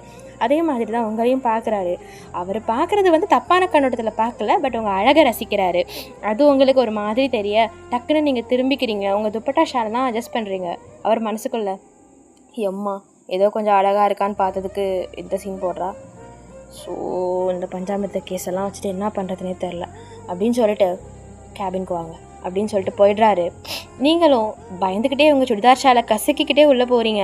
போய் உட்காந்துட்டு அவர் முன்னாடி உட்காந்துட்டு இருக்கீங்க. அப்போ ஷாலை வந்து ஒரு கையால் கசக்கிட்டே இருக்கீங்க. போதும் மிஸ் வயன், அந்த ஷாலுக்கு கண்ணு இருந்தால் அழுவ போகுது அப்படின்னு சொல்ல, சார் நீங்கள் எதுக்காக என்னை கூப்பிட்ருக்கீங்க இங்கே? இந்த மாதிரிலாம் வந்தது எங்கள் அப்பாவுக்கு தெரிஞ்சால் ரொம்ப ஃபீல் பண்ணுவாங்க சார். நான் அன்றைக்கி அந்த ஸ்டூடெண்ட்டை நீங்கள் அப்போ எழுதிட்டு போனதில் ஒரு மாதிரி அப்செட் ஆகி கத்திட்டேன். சாரி சார், இனிமேல் இந்த மாதிரி நடக்காது, நான் உங்கள் வழியில் குறுக்கிட மாட்டேன், என் மேலே எதுவும் கேஸ் எதுவும் அப்படின்னு சொல்லும் போதே உங்கள் கண்ணு கலங்குது. ஜிமினுக்கு உங்களை பார்த்து சிரிக்கவா அழகவான்னு தெரியலை. எம்மா நான் உன்னை எதுக்கு கூப்பிட்டேன், நீ என்ன வந்து பேசிகிட்டு இருக்க அப்படிங்கிற மாதிரி மனுஷன் மனசில் நினச்சிட்டு, இதோ பாருமா, உன்னை ஒன்றும் கூப்பிட்டு கேஸ் போடுறது நான் கூப்பிடல, ஒரு சின்ன என்கொயரி தான், ஒரு கேஸ் விஷயத்தில் நீ கொஞ்சம் ஹெல்ப் பண்ணணும், அவ்வளவுதான். நான் என்ன சார் பண்ண முடியும்? நான்லாம் இதில் எதுனே தலையிட மாட்டேன் சார், என்னை விட்டுருங்க. நீங்கள் என்னை கட்டாயப்படுத்துனீங்கன்னா என்ன பண்ணுவேன் நான் கேட்குறேன். தோ நீ ஒன்றும் பண்ண வேண்டாம். அவனை மாதிரியே 4-5 பொறுக்கிங்க இருப்பாங்க, அவனுங்க ஏதாவது பண்ணுவாங்க, இன்னும் 4 அப்பாவி பொண்ணுங்க சூசைட் பண்ணுவாங்க. உனக்கு அப்பா சந்தோஷம் தானே? ஏதோ சட்டம் சாக்கடைன்னு கருத்துலாம் பேசுனியா கேள்விப்பட்டேன் அப்படின்னு கேட்க, ஐயோ நம்ம பேசுனது எப்படி இவருக்கு அப்படின்னு இது பண்ணும்போது, எனக்கு எல்லா பக்கமும் ஆள் இருப்பாங்க, எங்கே நீ எது பேசினாலும் என் காதுக்கு வந்துடும், அதனால் don't try to act smart, okay? ஐயோ நான் எங்கேயா ஸ்மார்ட்டாக ஆக்ட் பண்ணேன்? நான் பாட்டுக்கு செவனேன்னு போயிட்டு இருந்தவளை பிடிச்சி போலீஸ் ஸ்டேஷனுக்கு எடுத்துகிட்டு வந்து என்ன பேசுகிறேன்னு புரியாமலே பேசிட்டு, நீ தானே அப்படியே உயிர் எடுக்கிறேன்னு வயனுக்கு மைண்ட் வாய்ஸ் ஓடுது. அத்தை கூட நம்மால் கேட்ச் பண்ணிட்டாரு. இதை பாரு, என்னை நீ திட்டினதெல்லாம் இருக்கட்டும், பொறுமையாக திட்டிக்கலாம். இப்போது எனக்கு உன்னோட ஹெல்ப் தேவை. அந்த சுரேஷ் அவன் கூட சேர்ந்து ஒரு 4-5 பசங்க எங்களுக்கு அவங்க மேலே டவுட் வந்திருக்கு. உங்கள் கிளாஸ் அண்ட் இன்னொரு ஜூனியர் செக்ஷன்லேருந்து இந்த வயசில் இந்த வேலைலாம் பார்க்குறாங்க, பொறுக்கிங்க. ஸோ அவங்கக்கிட்டலாம் இருந்து கொஞ்சம் இன்ஃபர்மேஷன்ஸ் கலெக்ட் பண்ணணும். அதுக்கு நீ தான் கொஞ்சம் ஹெல்ப் பண்ணணும் அப்படின்னு சொல்கிறதுக்கு, சார் அவங்கள்ட்ட போய் நான் என்ன சார் கேட்க முடியும்? நீங்கள் ஏதாவது விற்கிறீங்களா பண்ணுறீங்களான்னா கேட்க முடியும். அவங்க எப்படி சார் என்கிட்ட சொல்லுவாங்க அப்படின்னு சொல்லி வயன் ஒரு சின்ன குழந்த மாதிரி பேசுகிறது ஜிமினுக்கு ரொம்ப பிடிச்சிருக்கு, ரொம்ப க்யூட்டாக இருக்குது. இந்த பார்மா, அப்பப்போ என்ன பண்ணணும்னு எல்லா இதையும் நான் உனக்கு சொல்லி கொடுத்துருவேன், நீ அதுக்கேற்ற மாதிரி பண்ணால் மட்டும் போதும் என்ன அப்படின்னு சொல்லும்போது, அது சார் நோ மோர் ஆர்கியூமெண்ட்ஸ், பண்ண முடியுமா முடியாதா? இல்லைனா நான் எங்கேருந்து மூவ் பண்ணணுமோ அப்படி பண்ணுவேன். அது உனக்கு இன்டைரக்டாக அஃபெக்ட் பண்ணிச்சுன்னா என்னால் ஒன்றும் பண்ண முடியாது. இதனாலும் உனக்கு ஏதாவது பிரச்சனைன்னா நானே வந்து முன்னாடி நிற்பேன், உன்னை காப்பாற்றுவேன்.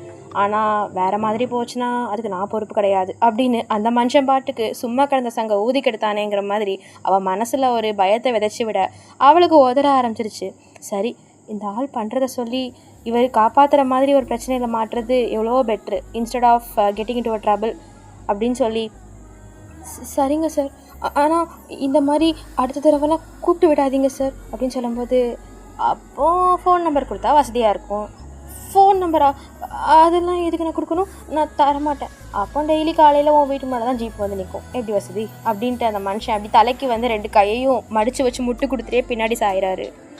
சரியான பொறுக்கியாக இருப்பான் போல். ஒரு பொண்ணுக்கிட்ட எப்படி பேசணுங்கிறது கூட இல்லையா? இவன் நல்ல வேலை நினச்சி ஒரு நிமிஷம் பாராட்டினா அதுக்கு கொஞ்ச நேரம் கழிச்சு சரியான பொறுக்கின்னு ப்ரூவ் பண்ணிகிட்டு இருக்கான் அப்படின்னு மனசுக்குள்ளே கழுவுறா. போதுமா, கருவுனது போதும், நான் பல இடங்களுக்கு போக வேண்டியது இருக்குது, எங்கேயாவது லாரில் அடிபடி செத்துற போகிறேன், நம்பர் கொடுக்குறியா? இல்லை கொடுக்குறேன் சார், நோட் பண்ணிக்கோங்க அப்படின்னு சொல்லிட்டு ஒரு நம்பரை கொடுக்குறா. அந்த நம்பருக்கு ஜிமின் ஃபோன் அடித்து பார்க்குறாரு. அது கால் போகுது. ஆக்சுவலாக அது ஒரு பட்டன் ஃபோன் தான். ஏன்னா வயன் வந்து ஒரு பட்டன் ஃபோன் தான் வச்சுருப்பா சின்னதாக. என்ன நீ எந்த காலத்தில் இருக்க, இப்போ போய் பட்டன் ஃபோன்லாம் வச்சுருக்க? அதுதான் எனக்கு வாங்க முடிஞ்சுது. ஏன் அது வச்சுருக்கவங்களாம் மனுஷங்க இல்லையா, வச்சுருக்கக்கூடாதா அப்படின்னு கேட்கும்போது, இல்லை இல்லை இல்லை, ஓன் விருப்பம், எதுனாலும் வச்சுக்கோ சரியா அப்படின்னு சொல்லிட்டு, ஓகே நான் தேவைப்படும் போது கால் பண்ணுவேன், கண்டிப்பாக எடுக்கணும், அப்படி இல்லைன்னா ஜீப்பு. ஐயோ சார், நீங்கள் எப்போ கால் பண்ணால் நான் எடுக்கிறேன், ஆளை விடுங்க, நான் இப்போது கிளம்பு. அப்புறம் நாளைக்கு கழிச்சு கம்பெனிகிட்ட பார்த்தேன், எப்படியோ இந்த கேஸில் நீ தெரிஞ்சோ தெரியாமலாம் இன்வால்வ் ஆகிட்ட. வராத பிரச்சனைக்கு நான் வந்து ஹெல்ப் பண்ணாமல் இருக்கிறத விட என் மூலியமாக வந்த பிரச்சனைக்கு நான் உனக்கு ஹெல்ப் பண்ணேன்னா அது பெட்டராக இருக்கும், புரியும்னு நினைக்கிறேன் அப்படின்னு சொல்ல வயன் பேன்னு முழிக்கிறா. அவளுக்கு ஒன்றுமே விளங்கலை. ஆனால் இப்போ அவளோட மைண்ட் வாய்ஸ், எப்படியாவது இந்த பொறுக்கிக்கிட்டேருந்து தப்பிக்கணும்டா சாமி அப்படின்னு சொல்லிட்டு வேகமாக போயிடுறா. அன்றைக்கி அவளுக்கு ஸ்கூல்லையும் ஒழுங்காகவே போகலை. அவன் எப்போ கால் பண்ணுவானோ தான் போயிட்டு இருந்துச்சு. ஏன்னா சொல்லியிருப்பான் இல்லையா நான் கால் பண்ணுவேன் அப்படின்னு சொல்லிட்டு. அப்போது நினச்சிட்டே இருந்த மாதிரி ஒரு 3 மணி வாக்கில் கால் வருது.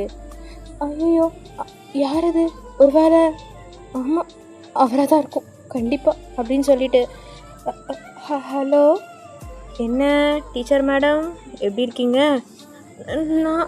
நான் நல்லா தான் இருக்கேன், உங்களுக்கு என்ன சார் வேணும், எதுக்கு கால் பண்ணீங்க அப்படிங்கிற மாதிரி கேட்க, ஒன்றும் இல்லை நம்ம டியூட்டியை பார்ப்போமா அப்படின்னு சொல்லுங்கள், இப்போது வேணாம் நான் விடவா போகிறீங்க அப்படின்னு நினச்சிட்டு, ரைட்டு இப்போ நீ வேகமாக போய் என்ன பண்ணுற அப்படின்னா, அந்த 5 பசங்க இருக்காங்கல்ல அவங்கக்கிட்ட போய், சார் எந்த 5 பசங்க சார், பேர் ஏதாவது சொன்னால் தானே எனக்கு தெரியும். சரி நோட் பண்ணிக்கோ. 12th ஸ்டாண்டர்டில் 4 பசங்க, மகேஷ், அதுக்கப்புறம் கார்த்திக், அதுக்கப்புறம் சூர்யா, அதுக்கப்புறம் தினேஷ், இவங்க 4 பேர். அதுக்கப்புறம் 10th ஸ்டாண்டர்டில் இருந்து குணான்னு ஒரு பையன், ஆக 5 பேர். இவங்க எல்லார்கிட்டையும் போய், உங்களை பிரின்சிபல் கூப்பிடுறாங்க, இன்றைக்கி 5 to 6 உங்களுக்கு ஒரு மீட்டிங் இருக்குது, நீங்கள் மார்க் ஃபெயில் ஆனதுனால உங்களுக்கு ஒரு மீட்டிங் அப்படின்னு சொல்லி கூப்பிடு. சார் கொஞ்சமாவது புத்தியோடு பேசுங்க, இவங்களையும் தாண்டி இன்னும் கொஞ்சம் பசங்களும் ஃபெயிலாக இருக்க தான் செய்கிறாங்க, அப்போது டவுட் வரும்ல சார். ஐயோ மேடம், நீங்கள் எங்களோட பெரிய அறிவாளியாக இருப்பீங்க போல இருக்கே, பின்ன நாங்கள் எதுக்கு IPS பாஸ் பண்ணி போஸ்டிங்கில் இருக்கோம், சொன்னதை செய் அப்படின்னு சொல்கிறாரு. சார் நான் ஒன்றும் உங்கள் வேலைக்காரி இல்லை, இஷ்டத்துக்கு நீங்கள் ஆர்டர் போடுறதுக்கு, ஃபோனை வைங்க சார். சரி நான் ஜீப் எடுத்துகிட்டு வரேன், நேரிலே பேசலாம். ஐயோ படுத்தாதீங்க சார், நான் பண்ணி தொலைக்கிறேன், வைங்க அப்படின்னு சொல்லிட்டு ஃபோனை வச்சுட்டு வயன் தலையில் அடிச்சுக்கிறா. முருகா எனக்கு மட்டும் எதுக்கு இந்த சோதனை? டெய்லி உனக்கு வந்து பூஜை போட்டு தானே போகிறேன், எதுக்கு திடீர்னு என் வாழ்க்கையில் இப்படி ஒரு சோதனையை வந்து இறக்கியிருக்க அப்படின்னு சொல்லி ஃபீல் பண்ணிகிட்டே ஃபோனை வச்சுட்டு அந்த ரெஸ்பெக்டிவ் பாய்ஸ்கிட்ட போய் சொல்கிறா. பிரின்சிபல்கிட்ட போய் கேட்டால், ஜிமின் சார் பேசிட்டாருமா, இதுக்கு மேலே ஒன்றும் இல்லை. சார் என்ன சார் நீங்களே இப்படி சொல்கிறீங்க? உங்களுக்கு வேறு என்னவா பண்ணுறது? அந்த தருதலையோட அப்பனுக்கு பயந்து தான் நானே வாயை மூடிட்டு இருந்தேன். ஆனால் இந்த மனுஷன் இவர் தான் எனக்கு இப்போ தைரியம் கொடுத்துருக்காரு. பரவாயில்ல. அண்ட் ஆர்மிஸ் வந்து ஒரே ஒன்று சொல்லணும்டா, தெரியாமல் 2 வருஷம்னு சொல்லிட்டேன். அது வந்து 2 மாதம். சரியா நல்லா நோட் பண்ணிக்கோங்க. 2 மாதம் வந்து 2 மாதம்தான் ஆகுது. அந்த மனுஷன் எவ்வளோ ரெவல்யூஷன் ஏற்படுத்திகிட்டு இருக்காரு. இது கிரேட்மா. கண்டிப்பாக அவருக்கு சப்போர்ட் பண்ணணும். என் பேர் வெளியே வராதுன்னு சொல்லிட்டாரு, அது வரைக்கும் ஓகே. நீ அந்த பசங்களை மட்டும் அனுப்பிவிடு அப்படின்னு சொல்லிவிட்டு அவர் வேலையை பார்க்க போயிடுறாரு. நீங்கள் தான் என்னங்கடா இது, இவரை எல்லாரும் நல்லவங்கிறாரு, அப்போது இவர் உண்மையிலே நல்லவர் தானா? பண்ணுற வேலையெல்லாம் அப்படி தான் இருக்குது, ஆனால் நம்மக்கிட்ட மட்டும் ஏன் ஒரு மாதிரி பொறுக்கி மாதிரி பிஹேவ் பண்ணுறாரு தெரியலை. முருகா நீ தான் காப்பாற்றி விடணும் அப்படின்னு சொல்லி வயன் ஆஸ் யூஷுவல் புறணப்பட ஆரம்பிச்சு. ஸோ இப்போ அந்த 5 பசங்களையும் பிரின்சிபல் ரூமுக்கு கூப்பிடுறாங்க. அவங்க வரவே மாட்டேன்னு சொன்னாலும் பட் வயன் ரொம்ப கம்பல் பண்ணி நீங்கள் வந்து தான் ஆகணும், வரலன்னா உங்களை ஃபெயில் பண்ணிவிடுவோன்னு சொன்னதுனால அந்த பசங்களும் என்ன பண்ணியிருப்பாங்க அப்படின்னா பிரின்சிபல் ரூமுக்கு வந்திருப்பாங்க. பட் பிரின்சிபல் ரூமில் அந்த டைமில் அவங்க பார்த்தது பிரின்சிபல் சாரை இல்லை, நம்ம ஜிமினாவை தான். உள்ளே வந்த ஒயனுக்கே தூக்கி வாரி போட்டுருச்சு. ஜிமின் வந்து ஒயனை பார்த்துட்டு சின்னதாக ஒரு ஸ்மர்க் பண்ணிவிட்டு, மிஸ் வயன் நீங்கள் கொஞ்சம் வெளியில் போகலாம். எதுக்கு சார்? இங்கே ஒரு ஆக்ஷன் ஃபிலிம் நடக்க போகுது, உங்களை மாதிரி ஆட்கள்லாம் நின்னாங்கன்னா கத்தி கூப்பாடு போடுவீங்க, அது இவனுங்க கத்துறத விட பெருசாக இருக்கும், அதனால தான். வெளில போகிறீங்களா இல்லை லைவ் ஷோ பார்க்க போகிறீங்களா? இல்லை நான் போயிடுறேன் அப்படின்னு சொல்லவும் அவங்க போயிட்டு கதவை சாத்திடுறாங்க. என்ன பண்ண காத்திருக்கானோ இவன் அப்படின்னு சொல்லிட்டு அவங்க விவரமாக போய் நிற்க உள்ளேருந்து அந்த பசங்க கத்துற சத்தம் தான் கேட்குது. எல்லாரையும் ஜிமின் துவைச்சி எடுத்துகிட்டு இருக்காரு. எடுத்த உடனே கதவை ஜிமின் தட்டுறாரு. அப்போ வயன் வெளியிலேருந்து திறக்கிறா. ஏன்னா அவர் உள்ளது லாக் பண்ணியிருக்க மாட்டார், வயனை வந்து வெளியிலேருந்து லாக் பண்ண சொல்லியிருப்பார். என்ன ஆச்சு சார்? உங்கள் ஸ்கூலில் யாராவது நர்ஸ் இருக்காங்களா? இருக்காங்க. அவங்கள வர சொல்லி எல்லாம் உனக்கு ஃபஸ்ட் எய்ட் பண்ண சொல்லு. சொன்னதுக்கப்புறம் ஜீப் வரும், அள்ளி போட்டு அனுப்பு. என்னது அப்படின்னு எட்டி பார்க்குறீங்க? அங்கே எல்லாமே சட்டை பேண்ட்டெல்லாம் கிழிஞ்சு கிடக்குறானுங்க. ஸ்கூல் பசங்கள்லாம் பார்க்கல, மனுஷன் தூக்கி போட்டு மிதிச்சிருப்பார். நீங்கள் போய், சார் இவனுங்க என்ன சார் பண்ணானுங்க, எதுக்கு சார் இப்படி மிருகம் மாதிரி நடந்துக்கிறீங்க அப்படின்னு சொல்லும்போது ஜிமினுக்கு ரொம்ப கோவம் வந்துடுது. உங்களோட அந்த கை இருக்குல்ல, உங்கள் ஷோல்டர், அதை பிடிச்சி அப்படி பக்கத்தில் இழுக்கிறாரு. யார்டி மிருகம்? பொம்பளை பிள்ளைங்க குளிக்கிறதையும் அதுங்க ட்ரெஸ் மாற்றுறதையும் ஃபோட்டோ எடுத்து நெட்டில் விடுறானுங்களே, இவனுங்க மிருகம் இல்லை, இவனுங்களை போட்டு அடித்ததில் நான் உனக்கு மிருகமா? வாடி அப்படின்னு சொல்லி கையை போச்சு இழுத்துட்டு போகிறாரு. இழுத்துட்டு போயிட்டு அப்படி வந்து அவள் வயன் கெஞ்சிரா, என்னை விடுங்க சார், விடுங்க, நீங்கள் சொல்கிறதுக்குலாம் என்ன ஆதாரம் இருக்குது, விடுங்க சார் அப்படின்னு சொல்லிட்டு கையை பிடிச்சி இழுத்துட்டு போகிறா. சார் நீங்கள் மலர் மிஸ்க்கு பண்ணது ரொம்ப நல்லது நினச்சி உங்கள் மேலே நல்ல இம்ப்ரெஷன் வச்சுருந்தேன், ஆனால் என்னை அப்படி வலுக்க டைமா இப்போ பாரு, என்னை கூப்பிட்டு போய் ரேப் பண்ணுறதுக்கு போனால் நான் இழுத்துட்டு போகல, இப்படிதா மூடிட்டு வா அப்படின்னு சொல்லி ஜிமின் கத்திட்டே அவளை இழுத்துட்டு போகிறாரு. அவர் வந்து இழுத்துட்டு போகிற வழி வந்து த்ரூ பேக்யார்டு அப்படிங்கிறதுனால யாரும் பார்க்கல பெருசாக. ஜீப்பில் அவளை தள்ளி விட்டுட்டு அப்படியே ஜீப் வேகமாக போகுது. சார் இதெல்லாம் ரொம்ப தப்பு, ஒரு போலீஸ் ஆஃபீஸராக இருந்துட்டு இப்படி நீ வலுக்கட்டாமல் எடுத்துகிட்டு போகிறீங்களே, இதெல்லாம் உங்களுக்கு நியாயமா தர்மமாக சொல்லும்போது, மூடி வாய, சும்மா நசன்னுட்டு இருக்கா, மூடிக்கிட்டு வா, உன்னை ஒன்றும் பண்ண மாட்டேன் அப்படின்னு சொல்லிட்டு கூட்டிகிட்டு போனவர் ஒரு ஹாஸ்பிட்டல் முன்னாடி வண்டியை நிறுத்திட்டு அவளை உள்ளே வந்து தரன்னு இழுத்துட்டு போகிறாரு. இழுத்துட்டு போய் அங்கே ஹாஸ்பிட்டலில் நிற்க வைக்கிறாரு ஒரு ரூம் முன்னாடி. அந்த ரூம்குள்ளே போன வயனுக்கு வந்து பயங்கரமான ஷாக்கு.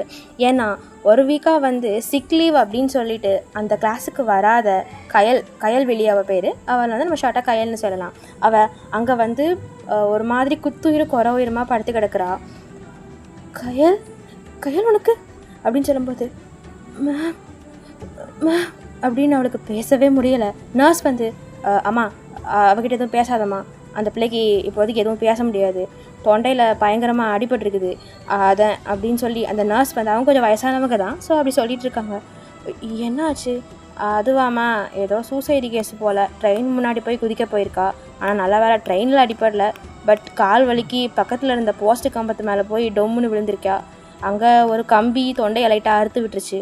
அதில் அந்த பொண்ணுக்கு பேசுகிற திறன் முற்றிலும் போயிடுச்சு. ஏதோ காற்றும் 1-2 வார்த்தையும் தான் வருது. பாவம்மா என்ன கஷ்டமோ அப்படின்னு சொல்லிட்டு இருக்க அந்த கயல் கண்ணில் தார தாரையாக கண்ணீர் விழுது. ஜிமினை பார்க்குறா. தோ அந்த தாயோலி அந்த ஒருத்தன் போனானே வாயில் வருது. அவன் இவளோட ஒரு அந்த மாதிரி பிக்சரை எடுத்து நெட்டில் விட்டுருக்கான். அதை பார்த்துட்டு இந்த பொண்ணு தற்கொலை பண்ண போயிருக்கு. நல்ல வேலை போஸ்ட்டு கம்பத்தில் இடிச்சது விட்டுருச்சு. ட்ரெயினில் இடிச்சிருந்தா என்னத்துக்கு ஆயிருக்கும்? இதே மாதிரி வேலை பார்க்குறவனுங்க தான் அந்த 5 பேரும் அந்த சுரேஷோட ஃப்ரெண்ட்ஸு. அவனுங்களை சும்மா விட சொல்கிறியா சொல்லு அப்படின்னு சொல்லும்போது வயனுக்கு என்ன சொல்கிறதுனே புரியல. ஏன்னா இப்போ அவள் வந்து நேர்லேயே பார்த்துட்டா என்ன ஆச்சு, அதோட எஃபெக்ட் எப்படி இருக்குது அப்படிங்கிறது வயன் நேர்லேயே பார்த்ததுனால அவளுக்கு ரொம்பவே வந்து கஷ்டமாக இருக்குது.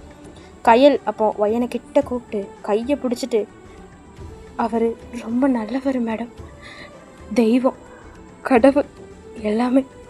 நான் அந்த ட்ரெயினில் விழுந்து கிடந்த போதும் என்னை பார்த்துட்டு ஹாஸ்பிட்டலில் சேர்த்தது ஜிமின் சார் தான்.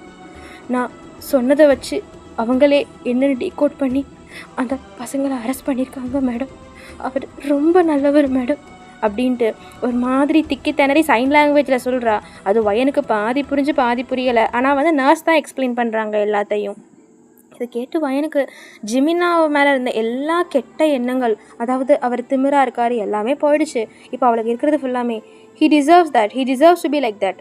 எல்லாத்துக்கும் அவர் பொருத்தமானவர் தான். அவர் அப்படி திமிராக இருக்கிறது வந்து அவருக்கு வந்து தகுந்தது தான். ஏன்னா வந்து இப்படி போயிட்டுருக்க இந்த கேவலமான சொசைட்டியில் வந்துட்டு இப்படி ஒரு மனுஷன் இருந்தால் தாண்டா இவனுங்க திருந்துவாங்கங்கிற மாதிரி இருக்குது. ஸோ அவர் திமிராக இருக்கிறதுல தப்பே இல்லைன்ட்டு வயனுக்கு ஒரு இம்ப்ரெஷனே வந்துடுது. ஸோ ஜிமினை ஒரு சைடாக திரும்பி பார்க்குறா. ஜிமின் அந்த பக்கமாக திரும்பிட்டு நிற்கிறாரு. சார் அது அவெல்லாம் காப்பாற்றியாச்சு, வீடியோ எல்லாத்தையும் அழிச்சாச்சு. இப்போது கயல் இன்னும் ஒரு 1 மந்த் ரெஸ்ட்டுக்கு அப்புறம் ஸ்கூலுக்கு ஒழுங்காக வந்துடுவா. இப்போ போதுமா? இதுக்கு மேலேயும் உனக்கு ஏதாவது ஆதாரம் காட்டணுமா? இந்த மிருகம் அது இதுன்னு சொல்லிட்டு இருந்தால் அவளை பல்ல பேத்துருவேன்.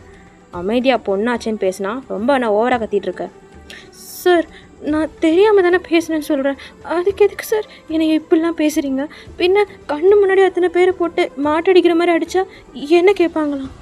கொஞ்சம் கூட புத்தி இல்லாமல் அறிவு இல்லாமல் பேசுகிறேன்னு சொல்கிறியா?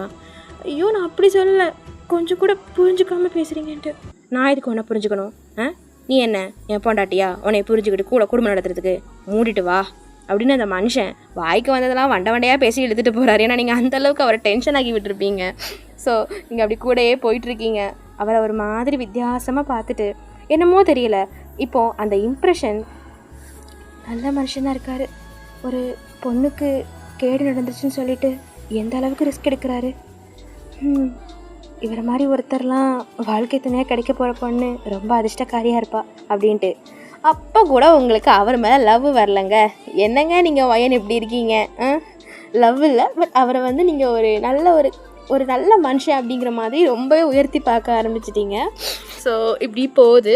அந்த மனுஷன் வந்து ஜீப்பில் போகும்போது யாரையாவது லவ் பண்ணுறியா அப்படின்னு கேட்டார். அப்படிங்கிறீங்க. யாரையாவது லவ் பண்ணுறீங்களான்னு கேட்டேன் மேடம் அப்படிங்கிறாரு. அதெல்லாம் எதுக்கு, நீங்கள் சொன்னால் ஒன்றும் குறைஞ்சிட மாட்டீங்க. அதெல்லாம் கிடையாது, நான் நல்ல குடும்பத்துலேருந்து வந்த பொண்ணு, எனக்கு அந்த மாதிரி. ஓ அப்போ லவ் பண்ணிட்டு தெரியறவெல்லாம் என்ன நாரி போன குடும்பத்துலேருந்து வந்தவனா? ஏம்மா அப்படி காதலை கேவலப்படுத்திட்டு அலையிறீங்க? அப்படிலாம் இல்லை, அப்பா என்னை நம்பி வேலைக்கு அனுப்புகிற இடத்துல காதல் பண்ணிக்கிட்டு இருக்கணுமா? சே, நான் எங்கள் அப்பா ஓகே சொல்கிற பையனை தான் கல்யாணம் பண்ணிப்பேன் சார், எனக்கு இந்த காதல் இதிலெல்லாம். அப்போ ஜிமின் மைண்ட் வாய்ஸு, என்னடா ஜிமினா உனக்கு வந்த சோதனை, எப்படியாவது ரூட்டு போட்டு இந்த மஞ்சக்காட்டு மைனாவை மடக்கிடலான்னு பார்த்தா இவன் மசிய மாட்டிக்கிறாளே, முறத்தனத்துக்கும் மசிய மாட்டிக்கிறா, அன்புக்கும் மசிய மாட்டிக்கிறா, இவளை எப்படி தாண்டா உன் கட்டுக்குள்ளே எடுக்கிறது அப்படின்னு நினச்சிட்டு இருக்காரு. எஸ், மனுஷன் உங்களை பார்த்த கணமே ஃபால் ஆகிருப்பார். பட் முரட்டத்தனமாக பேசி பார்க்கலாம், அந்த மாதிரி பண்ணி பார்க்கலாம், இந்த மாதிரி பண்ணி பார்க்கலாம், இவளை விளை வைக்கிறதுக்குன்னு இஷ்டத்துக்கு பிளான் போட்டு எல்லாம் ஊற்றிக்கிட்டது தான் மிச்சம். அவரால் முடிஞ்ச அளவுக்கு ஃப்ளர்ட் பண்ணிகிட்டே வராரு. ஆனால் அந்த ஃப்ளர்ட்டிங்கை கூட ஃப்ளர்ட்டிங்னு புரிஞ்சிக்க முடியாத அளவுக்கு நீங்கள் அவருக்கு பைத்தியக்காரத்தனமாக பதில் சொல்கிறீங்க. அது அந்த மனுஷனுக்கு இது தேராது அப்படிங்கிற மாதிரி போனாலும் எனக்கு நீந்தாண்டி மஞ்சக்காட்டு மைனா அப்படின்னு அந்த மனுஷன் நினச்சிட்டே உங்களை ரசிச்சுட்டே வராரு. கொஞ்ச நேரத்துக்கு எதுவும் பேசலை. அப்புறம் ஒரு ஹோட்டல் முன்னாடி நிறுத்துறாரு. சார் எதுக்கு இங்கே நிறுத்துறீங்க? சட்டமன்ற ஆலோசனை பண்ணுறதுக்கு வரியா? 2 பேரும் போய் ஆலோசனை பண்ணிட்டு வருவோம். அது பார்லிமெண்ட்டில் தானே பண்ணுவாங்க, நீங்கள் ஏன் ஹோட்டல் முன்னாடி நிறுத்துறீங்க? ஐயோ டீச்சர் அம்மா, நான் உங்களை விட முட்டாள், நான் ஆலோசனையெல்லாம் ஹோட்டலில் தான் பண்ணுவேன், வரீங்களா? சாப்பிட்டுட்டே ஆலோசனை பண்ணலாம். ஓ சாப்பிட்றதுக்கா சார்? வேணாம் சார், நான் வீட்டுக்கு போய். உங்கள்கிட்ட நீங்கள் வரீங்களான்னு பெர்மிஷன் கேட்கல, வாங்கன்னு சொன்னேன். தயவு செஞ்சு என் உயிரை எடுக்காதீங்க, சோத்தில் விஷமெல்லாம் வைக்க மாட்டேன், சாப்பிட்டுட்டு போயிடலாம், எனக்கு பசிக்குது. அப்போ நீங்கள் மட்டும் போய் சாப்பிட்டு வரலாம்ல. ஐயோ வாமா அப்படின்னு கையை முறுக்கிக்கிட்டு கேட்க, சரி சாப்பாடு தானே அப்படின்னு சொல்லிட்டு நீங்களும் போய் டேபிளில் உட்காடுறீங்க. அது வந்து ரொம்ப பெரிய லெவல் ஹோட்டல்லாம் கிடையாது, ஒரு சின்ன லெவல் ஹோட்டல் தான். அங்கே போய் அந்த மனுஷன் வந்து வெயிட்டர்கிட்ட பறக்கிறது, ஓடுறது, இது நீந்துறதுன்னு எல்லாத்தையும் ஆர்டர் போடுறாரு. தட்டு நிறைய வந்து குவியுது. நீங்கள் என்னது சார் இது, என்னதுன்னு பார்த்தா தெரிலையா அவனுக்கு அப்படிங்கிறாரு. சார் இவ்வளோவா, அதுவும் அசைவமா? நான்லாம் அசைவம் சாப்பிட மாட்டேன். உன்னை சாப்பிட சொல்லி இப்போ யாரு கெஞ்சனா, என்ன வேணுமோ ஆர்டர் பண்ணிக்கோ அப்படின்னு சொல்லலை.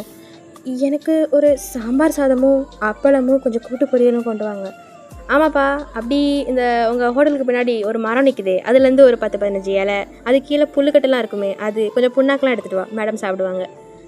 சார் நான் என்ன சாப்பிட்டா உங்களுக்கு என்ன வந்துச்சு, எதுக்கு இப்படிலாம் பேசுகிறீங்க?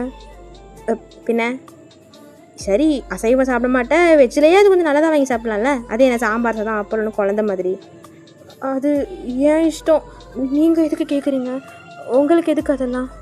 கேட்பேன், அப்படி தான் கேட்பேன், என்ன பண்ணுவேன்? ஐயோ சரியான மரக்கரண்ட கேஸு போல். முன்னாடி தான் நீ எப்படி போனால் எனக்கு என்னன்னு கேட்டான், இப்போ அப்படி தான் கேட்பேன்றான். முருகா, இந்த பனங்கா மண்டைக்கிட்டேருந்து எப்படியாவது என்னை காப்பாற்றிரு முருகா அப்படின்னு நீங்கள் முருகர்கிட்ட வந்து பெட்டிஷன் வச்சிட்ருக்கீங்க. ஆண்டவன்கிட்ட பெட்டிஷன்லாம் அப்புறம் வைக்கலாம், அந்த ஆளை கொஞ்ச நேரம் நிம்மதியாக இருக்க விடு, அவனுக்கு 1000 பிரச்சனை, அதெல்லாம் அந்த தீர்த்து வைக்கணும். சார் என்ன அந்தாளுங்கிறீங்க, கடவுளுக்கு மரியாதை கொடுத்து பேசுங்க சார். அதெல்லாம் எனக்கு தெரியும், நீ மூட்டு சாப்பிடு அப்படின்னு சொல்லிட்டு அந்த மனுஷன் அவங்கள மதியவே இல்லை. அவர் பாட்டுக்கு உட்காந்து எல்லாத்தையும் வெளுத்து கட்டுறாரு. ஆள் தான் பார்க்க கட்டு மஸ்தாக இருக்காரே தவிர அவ்வளோ தீவனம் தெரிஞ்சு அதெல்லாம் எங்கே போகுதுன்னே தெரில. நீங்கள் பார்க்குறீங்க, இப்போ பாருமா, வேணும்னா 4 வாய் கேட்டு வாங்கி சாப்பிடு, அதை விட்டு ஏன் சாப்பாட்டு அப்படி கண்ணு வச்சிட்ருக்காத, எனக்கு 1008 வேலை இருக்குது. சார் எனக்கு வேறு வேலை வெட்டி இல்லையா, உங்கள் சாப்பாட்டில் கண்ணு வைக்கிறத விட சாப்பிடுங்க சார் அப்படின்னு சொல்லி அந்த அசைவ சாப்பாட்டை அவ்வளோ பெரிய மீல்ஸே அந்த மனுஷன் சாப்பிட்டு முடிச்சிருப்பாரு. நீங்கள் கொஞ்சம் கொஞ்சமாக கொத்தி ஒரு 1/4 மணி நேரம் கழிச்சு அந்த சாம்பார் சாதத்தையும் முடிச்சிருப்பீங்க. அப்புறம் சரி இப்போ எங்கே போகலாம்? எங்கே போகலாமா? நான் என்ன உங்கள் கூட டூராக சார் வந்திருக்கேன், என்னை வீட்டில் கொண்டு போய் விடுங்க சார், இன்னும் கொஞ்சம் நேரத்தில் வேலை நேரம் முடிஞ்சிடும், வீட்டுக்கு வரலன்னா அப்பா ஏதாவது. ஐயோ உங்கள் அப்பனுக்கு வேறு பயந்துட்டு இருக்கணுமா நான்? சார் எங்கள் அப்பா பார்த்து அப்படி பேசினீங்கன்னா அவ்வளோதான். ஏன்னா நீங்கள் ஏம்மா அப்பன் தானே சொன்னேன்? அதெல்லாம் கிடையாது, நீங்கள் ஒன்றுமே பேச வேணாம், என்னை வீட்டுக்கு கொண்டு போய் விடுங்க, அவ்வளோதான் நான் சொல்லுவேன். இப்போ அப்படி தான் நீங்கள் அங்கேருந்து கிளம்பி வீட்டுக்கு வந்திருப்பீங்க. ஜீப்பில் உங்களை வீட்டுக்கு முன்னாடி இறக்கிருக்க மாட்டார், தெருவுலேருந்து கொஞ்சம் தள்ளி இறக்கிருப்பார். நீங்கள் உயிரை எடுத்திருப்பீங்க, என் வீட்டுக்கு முன்னாடி இறக்கிடக்கூடாதுன்னு. அந்த மனுஷனை உங்களை எவ்வளோ டீஸ் பண்ண முடியுமோ பண்ணிவிட்டு கடைசியாக சொன்ன மாதிரி தெரு முனையில் தான் இறக்கி விட்டுருப்பாரு. சரி பார்த்து போயிட்டு வா அப்படின்னு சொல்லுவார். சார் ஆனாலும் நீங்கள் ரொம்ப நல்லவர் தான், என்னை மன்னிச்சிருங்க. நான் இப்போ தான் புரிஞ்சுக்கிட்டேன் அந்த கையால் பார்த்ததுக்கப்புறம். ரொம்ப நன்றி சார் என் ஸ்டூடெண்ட்டை காப்பாற்றினதுக்கு. ஸோ உங்களை ஒருத்தவங்களை காப்பாற்றினா தான் உங்களுக்கு இது வரும், நம்பிக்கை வரும் இல்லையா? ஒன்றும் இல்லை, கிளம்பு, பார்த்து போயிட்டு வா. அப்புறம் சார் இன்னொன்று சொல்லணும், இனிமேல் என்னை தொந்தரவு பண்ண மாட்டிங்களே? இப்போ மட்டும் என்னம்மா உன் கழுத்தை பிடிச்சா கடிச்சு வச்சேன்? இல்லை இப்போ மட்டும் என்ன உன்னைய தொந்தரவாக பண்ணேன்னு நான் கேட்குறேன். இல்லை இனிமேல் எனக்கு இந்த மாதிரி ஃபோன் போட்டு அது பார்க்கலாம், மூடு வந்தால் கால் பண்ணுறேன். ஏம்மா அதாவது ஏதாவது வேலை வந்தால் கால் பண்ணுறேன்னு சொன்னேன், எல்லாத்துக்கும் ஏங்கிற. கிளம்பு, நேராகுது. ஓகே சார், நீங்களும் பார்த்து போயிட்டு வாங்க. சரி அப்படின்னு சொல்லிட்டு வயன் வந்து வீட்டுக்கு போயிருப்பா. அப்போ வந்து ஒரு ஈவினிங் டைம் தானே, அவள் வீட்டு வாசலில் பார்த்தா நிறைய செருப்பாக இருக்குது. லைக் யாரோ வந்திருக்காங்க அப்படிங்கிறதுக்கு தடயமாக நிறைய செருப்பு இருக்குது. அப்போது அவள் வயனும் உள்ளே போகிறா, பார்த்தா அங்கே ஒரு கூட்டமே இருக்குது. நிறைய தட்டு, பழம், அதுக்கப்புறமா பலகாரம், அதுக்கப்புறம் புடவை, நகையெல்லாம் வச்சுட்டு உட்காந்துருக்காங்க. அங்கே ஒருத்தர் black shirt and grey pant போட்டு உட்காந்துருக்காரு ஒருத்தர். அவர் வயனை பார்த்த உடனே ஒரு மாதிரி சிரிக்கிறாரு. அந்த ஆளோட சிரிப்பே சரியில்லை. ஆள்னு சொல்கிறத விட ஒரு பையன்தான், ஒரு 27 or 28 இருக்கும் அவனுக்கு.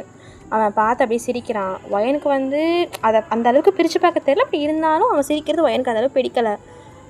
அப்பா கிட்ட சைடில் போயிட்டு யாருப்பா இவங்க அப்படின்னு கேட்க, வயன்மா எல்லாருக்கும் வணக்கம் சொல்லிட்டு உள்ளே வாடா அப்படின்னு சொல்கிறாரு. வணக்கங்க அப்படின்னு சொல்லிட்டு உள்ளே வரா. அப்பா யாருப்பா இவங்க, எங்கே? வயன்மா இவங்க நான் வேலை பார்க்குறல ஷெட்டு, அந்த ஷெட்டோட முதலாளி பையன், அந்த பையனுக்கு உன்னைய ரொம்ப பிடிச்சிருக்கு தான். பையன் நல்லா படித்தவன், அமெரிக்காவில் வேலை பார்க்குறான். அவங்களுக்குன்னு சொந்தமாக நம்ம ஊரில் எத்தனை ஷெட் இருக்குது தெரியுமா? அதனால் அதனால் அவனை நீ கல்யாணம் பண்ணிக்கிறியாம்மா? அப்பா என்னப்பா சொல்கிறீங்க? நான் தான் ப்ளீஸ் பையன்மா, கொஞ்சம் புரிஞ்சுக்கோ. உனக்கு விருப்பம் இல்லைனா நான் கட்டாயப்படுத்தலை. ஆனாலும் உனக்கு ஒரு நல்ல வாழ்க்கையை ஏற்படுத்தி கொடுத்ததுனடாம்மா அப்பாவுக்கு நிம்மதியாக இருக்கும். ப்ளீஸ்டாம்மா, அப்பாவுக்கு கொஞ்சமாவது சந்தோஷத்தை கொடுடா. அதுக்குன்னு நீ பாரமாக இருக்கேன்னு நான் சொல்ல வரலை. நீ ஒரு கல்யாணம் பண்ணிவிட்டு நல்ல ஒரு வாழ்க்கை வாழ்ந்தனா அப்பாவுக்கு அதுவே போகுதுண்டாம்மா. தம்பியோட படிப்பு செலவு, அப்பாவுக்கு எல்லா செலவையும் அவங்களே ஏற்றுக்கிறேன்னு சொல்லிட்டாங்க. அதனால் அப்படின்னு உங்கள் அப்பா சொல்லி முடிக்கவும் நீங்கள் யோசிக்கிறீங்க. உங்கள் அப்பாவுக்கு கிட்னியில் ப்ராப்ளம் இருக்கும், உங்கள் தம்பிக்கு டாக்டர் ஆகணும்னு ஆசை. ஸோ அதெல்லாம் கண்டிப்பாக உங்கள் ஒருத்தரோட சம்பளத்தால் பண்ண முடியாதுங்கிறதுனால நீங்கள் அந்த கல்யாணத்துக்கு சம்மதம் சொல்லிடலான்னு முடிவு பண்ணிடுறீங்க. ஸோ நீங்கள் இன்னும் ஜிமின் மேலே உங்களுக்கு லவ்லாம் வரல இல்லையா? ஸோ ஓகேன்னு சொல்லிடுறீங்க. புடவையை கட்டிட்டு பூ வச்சுட்டு டீ வந்து ஒரு ஆண்டி தான் போட்டு தராங்க. ஒரு பக்கத்து வீட்டு ஆண்டி இருப்பாங்க, அவங்க டீ போட்டு தராங்க. நீங்கள் கொண்டு போய் கொடுக்குறீங்க. அந்த மாப்பிள்ளை அவங்கள ஒரு மாதிரி பார்த்து சைட் அடிக்கிறான், லைக் சிரிக்கிறான். உங்களுக்கு அந்தளவுக்கு அன்கம்ஃபர்டபுளாக இருந்தாலும் சில பார்வை நமக்கு தெரியும்ல, நமக்கு வந்து அதை விவரம் புரிஞ்சிக்க முடிஞ்சாலும், இன்னசென்ட்டான கேரக்டராக இருந்தாலுமே சில பார்வைகளோட ஃப்ரீக்வன்சி நமக்கு தெரியும். அவங்க எந்த மாதிரி விதத்தில் நம்ம பார்க்குறாங்கன்ட்டு அதை வயனால் உணர முடியுது. அதுக்கப்புறம் சரி பொண்ணு மாப்பிள்ளையும் தனியாக பேசிக்கிறீங்களா அப்படின்னு சொல்லிட்டு அவங்களை தனியாக அனுப்புகிறாங்க. அவன் தனியாக வந்ததுக்கப்புறம் வயன், நான் ரொம்பலாம் சுற்றி வளைச்சி பேச விரும்பலை. நீ பார்க்கறதுக்கு ரொம்ப அழகாக இருக்க, ரொம்ப குணமான பொண்ணுன்னு கேள்விப்பட்டேன். அதனால் எனக்கு உன்னை ரொம்ப பிடிச்சிருக்கு. கல்யாணத்துக்கு அப்புறம் நீ வேலைக்கு போகிறது அதை பற்றிலாம் எனக்கு பிரச்சனை கிடையாது. நீ உன் விருப்பப்படி இருக்கலாம். பட் நான் சில முடிவுகள் எடுக்கும்போது அதில் கொஞ்சம் நீ சம்மதிச்சு தான் ஆகணும், சரியா அப்படின்னு சொல்ல. வயனுக்கு வேறு இது கிடையாது, ஏன்னா அவளுக்கு இவ்வளோ நல்லது நடக்கு. அப்படிங்கும்போது சரிங்க, நான் ஓகே தான், எனக்கு நான் வேலைக்கு போக விடுவீங்கன்னா எனக்கு அது போதும், நான் கல்யாணத்துக்கு சம்மதிக்கிறேன் அப்படின்னு சொல்லிட்டு அவன் அது வரைக்குமே வயனோட அழகை மட்டும் தான் காம்ப்ளிமெண்ட் பண்ணிகிட்டு இருப்பான். வேறு எந்த கேரக்டரையுமே சொல்லவே மாட்டான். நீ அழகாக இருக்க, உனக்கு அப்படி இருக்குது இப்படி இருக்குன்னு ரொம்ப டீப்பாக போகலை. அவளை வந்து ஒரு மாதிரி முகம் சொல்லிக்கிற வைக்கிற மாதிரி பண்ணலைனாலும் அவள் அழகை மட்டுமே காம்ப்ளிமெண்ட் பண்ணிகிட்டு இருந்திருப்பான். அது வந்து எனக்கு ஒரு மாதிரியாக இருந்திருக்கும். சரி நம்ம போகலாமா கீழே? சரி வா கிளம்பலாம் அப்படின்னு சொல்லிட்டு கீழே வந்துடுறாங்க. அப்போது அந்த மாப்பிள்ளை பையனோட அம்மா தான், சரிங்க சமந்தி, அப்போது நம்ம கல்யாணத்தை சீக்கிரமாகவே வச்சுக்கலாம். பையனுக்கு அமெரிக்கா போகணும், ஸோ இன்னும் ஒரு 2 வாரத்துலேயே கல்யாணத்தை வச்சுக்கலாம், இப்போவே மோதிரம் மாற்றிக்கலாம் அப்படின்னு சொல்லிட்டு அந்த ரிங்ஸ் எடுத்து எக்ஸ்சேஞ்ச் பண்ணிக்கிறீங்க. உங்களுக்கு என்கேஜ்மெண்ட்டும் இன்ஸ்டண்ட்டாகவே முடியுது. என்னமோ தெரியல, உங்கள் மனசில் ஒரு நெருடல். யாருக்காக அந்த நெருடல் வருதுன்னு உங்களுக்கு தெரியலை. வயனை தவிர பார்க்குற எல்லாருக்குமே தெரிஞ்சிருக்கும். அந்த நெருடலுக்கு காரணம் நம்மளோட மன்மதன் ஜிமின் தான். அவர் உங்கள் மனத்தில் ஏற்படுத்திட்டு போன ஒரு தாக்கம், அதுதான் உங்களை நெருடிக்கிட்டே இருக்குது. ஆனால் உங்களுக்கு என்னன்னே புரியலை. என்ன ஆச்சு? அவர் என் கையை தொட்டு மோதிரம் போட வரும்போது எனக்கு ஏன் இப்படி பண்ணுது? என்னம்மா முடிச்சிட்ருக்க, கையை நீட்டுமா அப்படின்னு உங்கள் மாமியார், உங்கள் மாமியார் டு பி சொல்லும்போது இதோ அப்படின்னு சொல்லி நீட்டுறீங்க. அப்போ ஒரு கன்ஷாட்டு டமால்னு, யாருன்னு பார்த்தா நம்ம ஜிமினா தான். வந்துட்டான்டா மாப்பிள்ளை அப்படிங்கிற மாதிரி தான் நீங்கள் பார்க்குறீங்க. ஏன்னா வந்து நீங்கள் ஒரு மாதிரி பயந்துகிட்டே தான் இருந்திருப்பீங்க. ஜிமின் என்ன பண்ணுவா, ஜிமின்னு நினச்சி தான் உங்களுக்கு அந்த நெருடல் இருக்குங்கிறது உங்களுக்கு தெரியலை. பட் என்னமோ தெரியல, உங்களை நெருடிக்கிட்டே இருந்துச்சு. அந்த நெருடல் வந்து நிஜமான மாதிரி ஜிமினா அங்கே வந்து நிற்கவும், இவர் எதுக்கு இங்கே வந்து நிற்கிறாரு, அதுவும் எதுக்கு இப்போ துப்பாக்கியாலாம் சுட்டாரு அப்படின்னு சொல்லிட்டு நீங்கள் பார்க்குறீங்க. அப்போ ஜிமினா வேகமாக உங்ககிட்ட வந்து, என்ன மேடம் அதுக்குள்ளே நிச்சயதார்த்தம்லாம் போனால் எப்படி, யார் என்னன்னு விசாரிக்க வேணாமா அப்படின்னு உங்ககிட்ட தான் பேசுகிறாரு. உங்கள் அப்பாவோ, வயன்மா யாருமா இவன், என்னம்மா இது நடக்குது அப்படிங்கும்போது கொஞ்சம் உத்து பார்த்ததுக்கப்புறம் தான் வயன் தம்பி, Jimin uncle, hi Jimin uncle, உங்களை எனக்கு ரொம்ப பிடிக்கும், உங்களை நான் நியூஸ்லலாம் பார்த்துருக்கேன் தெரியுமா, நீங்கள் ஒரு சூப்பர் ஹீரோ ஜிமின் அங்கிள் அப்படின்னு சொல்லும்போது, தேங்க்ஸ் ரா மாமா, தேங்க்ஸ் ரா மச்சான் அப்படிங்கிறாரு. எல்லாரும் என்னதே மச்சானா அப்படிங்கிறாங்க. ஆமாம், என் பொண்டாட்டியோட தம்பினா மச்சான் தானே அப்படிங்கிறாங்க. என்னது உன் பொண்டாட்டியா, யோ என்னையா சொல்கிற அப்படின்னு சொல்லிட்டு அந்த ஆள், அவன் பேர் வந்து விஜய். விஜய் வந்து ஜிமினை வந்து காலரை பிடிக்கிறான். டேய், அவன் நான் கல்யாணம் பண்ணிக்க போகிறவடா, எங்கள் 2 பேருக்கு இன்றைக்கி நிச்சயதார்த்தம், பெரிய மயிராட்டம் வந்து ஆட்டிகிட்டு இருக்க, ஒழுங்கு முறையாக தான் போயிடு, இல்லை எங்கள் அப்பா யாருன்னு தெரியும்ல, டேய் உங்கள் அப்பா யாருன்னு உங்கள் ஆத்தாட்ட போய் கேள்றா அப்படிங்கும்போது அவன் ஆத்தாக்காரி அதுக்கு மேலே வரா, டேய் டேய் டேய் யார் தெரியுமாடா, நாங்கள் என் புருஷன் என்ன என்ன பிள்ளைக்கும் ஆத்தாளுக்கும் அப்பன் பேரும் புருஷன் பேரும் தெரிலையா? சிச்சி என்ன கன்றாய பிடிச்ச குடும்பமோ அப்படின்னு அவர் பாட்டுக்கு ஓட்டிகிட்டு இருக்கார். உங்கள் அப்பா வயன்மா என்னம்மா இது, என்ன அசிங்கம் அது?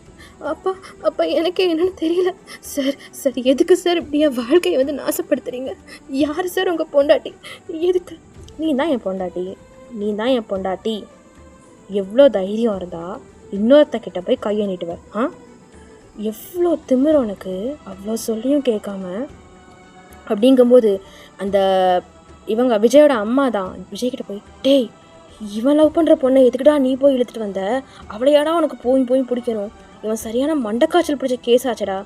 அம்மா எனக்கு அதெல்லாம் தெரியாது, அவன் லவ் பண்ணுறானோ இல்லை என்னமோ பண்ணியிருக்கானோ, எனக்கு இவ தான் வேணும்.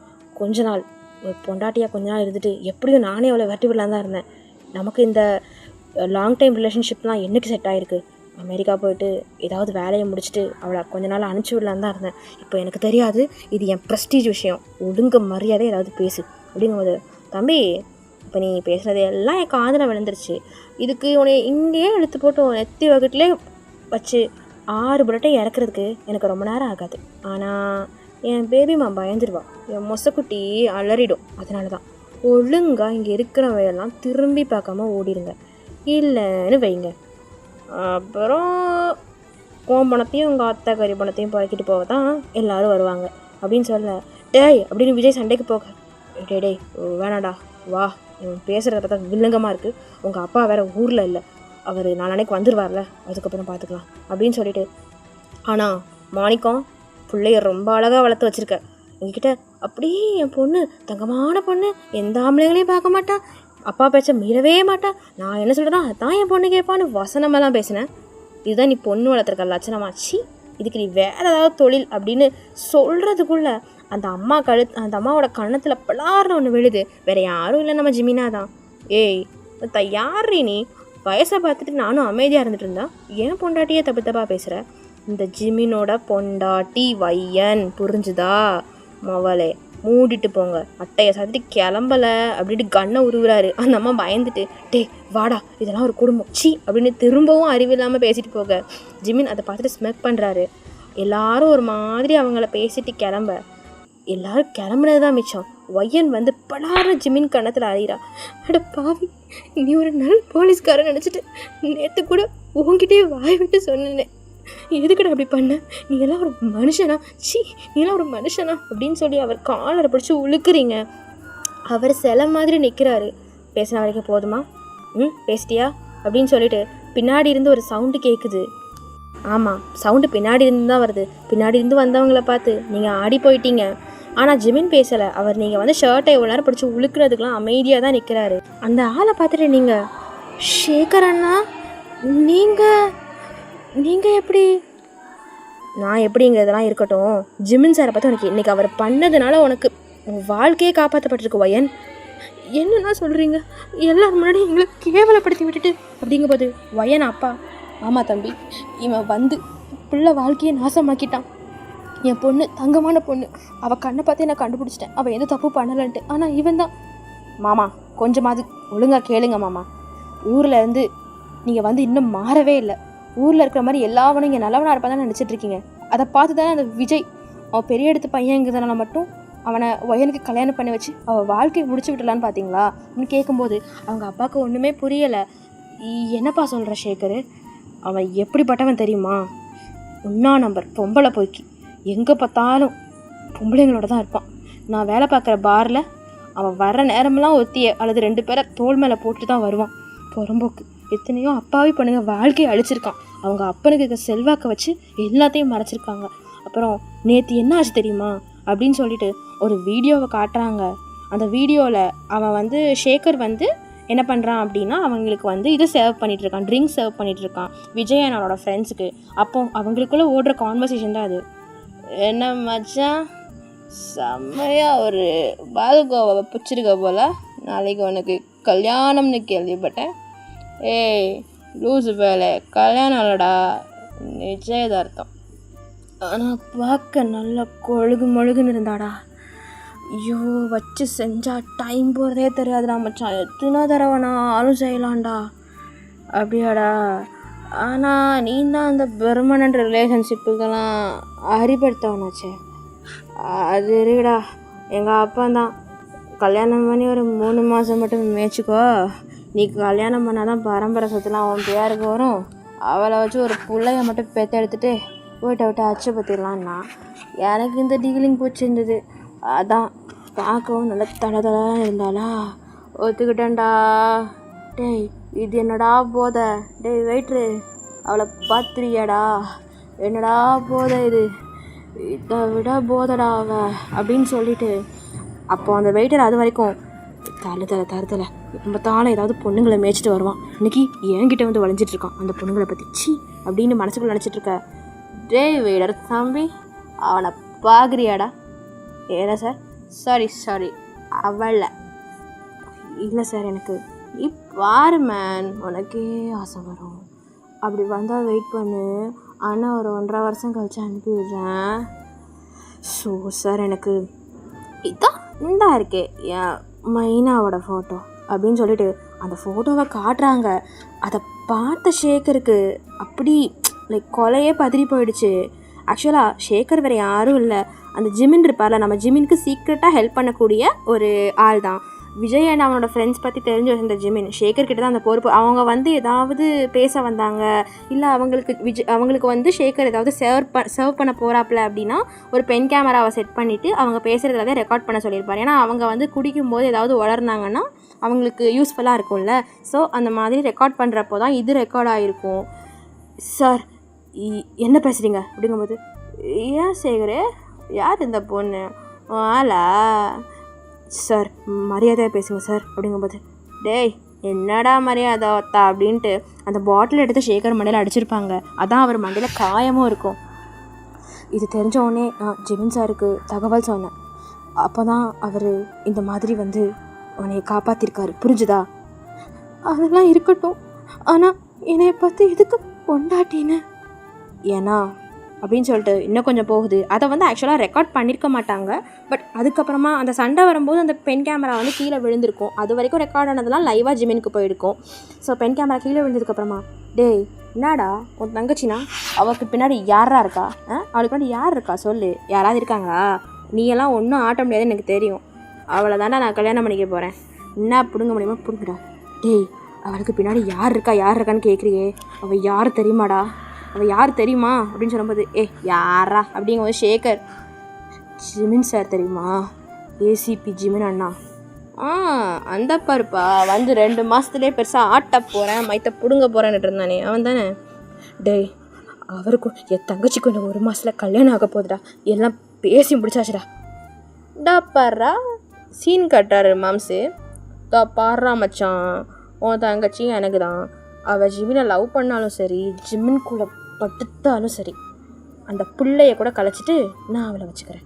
1.5 வருஷம் கழிச்சு எப்படியும் அனுப்பிச்சி விட்ருவேன். அதுக்கப்புறம் வேணாம் 1.5 ஏசிபி அண்ணனை நான் வந்து கட்டிக்க சொல்லு, மூட்டு போடா விளக்கெண்ண அப்படின்னு அவன் வாயிலே மிதிச்சுட்டு போயிருப்பாங்க. அங்கே இருந்து ஷேகர் ரொம்பவே ஃபீல் பண்ணியிருப்பார். இதெல்லாம் ஜிமின் கிட்ட ஃபோன் பண்ணி சொல்லியிருப்பார். ஸோ அதனால தான் ஜிமின் இங்கே வந்து அதுக்கேற்ற மாதிரி பெர்ஃபார்ம் பண்ணியிருப்பாங்க. ஸோ நேற்று ஷேகர் வந்து ஜிமினை பற்றி அப்படி சொன்னது காரணம் ஏன்னா இப்போதைக்கு ஒரே சேஃப்கார்டு அதுதான். ஜிமின் வந்து ஒயன் பின்னாடி இருக்கா அப்படின்னு மட்டும் சொல்லிட்டு விட முடியாது இல்லையா. ஸோ அதனால தான் ஜிமின் வந்து ஒயனை லவ் பண்ணுறாரு.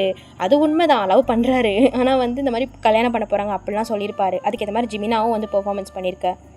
அப்போது ஒயனுக்கு ரொம்பவே ஃபீலிங் ஆயிடுது. தனக்காக இவ்வளோ விஷயங்கள் பண்ணா, ஏன்னா வயனுக்கு என்ன தெரியாது ஜிமின் அவளை லவ் பண்ணுறாருன்ட்டு. ஸோ ஒன்றுமே ஃபீலிங்ஸ் இல்லாமல் தனக்காக இவ்வளோ பெரிய விஷயத்த வந்து அசால்ட்டாக பண்ண வந்திருக்காரு இந்த மனுஷன் அப்படின்னு சொல்லிட்டு நிற்க, வயன் அப்பாலாம் வந்து ஜிமின் காலிலே போய் விழுந்துடுறாரு.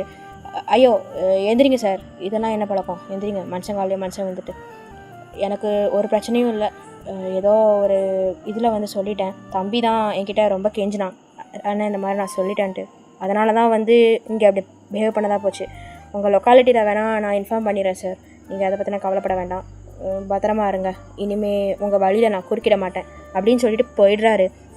ஏன்னா அந்த மனுஷனுக்கு இப்போ புரிஞ்சிருச்சு. லைக் அவர் இந்த ட்ராமாவை வந்து சேகர் போட சொல்லும்போதே மனுஷனுக்கு மனசில் வந்து அப்படி குதூகலமாக தான் இருந்திருக்கும். ஏன்னா அதை போட்டு அப்படியே உங்களை கரெக்ட் பண்ணிடலாம் தான் பிளான் பண்ணியிருப்பார். பட் உங்கள் கண்ணீர், நீங்கள் இப்போ அழுதிங்க இல்லையா, அது உங்கள் அப்பாவோட கண்ணீர்லாம் பார்க்கும்போது அவருக்கு உண்மையிலே ஃபீல் ஆகிருக்கும். நீங்கள் ரொம்பவே வந்து உடஞ்சி போயிட்டீங்க, லைக் உங்களுக்கு அவர் மேலே லவ் இல்லை, மரியாதை மட்டும் தான் இருந்துச்சு அப்படின்னு சொல்லிட்டு அந்த ஃபீலிங்கை வந்து அவர் உணர்ந்திருப்பார். சரி, இனிமேல் இந்த பொண்ணை போட்டு கட்டாயப்படுத்த வேணாம், நம்ம மேலே லைட்டாக ஃபீலிங் இருந்தால் நம்ம எப்படியாவது பேசி நம்மளோட மன்மத கலைகளெல்லாம் யூஸ் பண்ணி கரெக்ட் பண்ணலாம் பிளான் போட்ட மனுஷன் இப்போ சட்டுன்னு பின்வாங்கியிருப்பார்.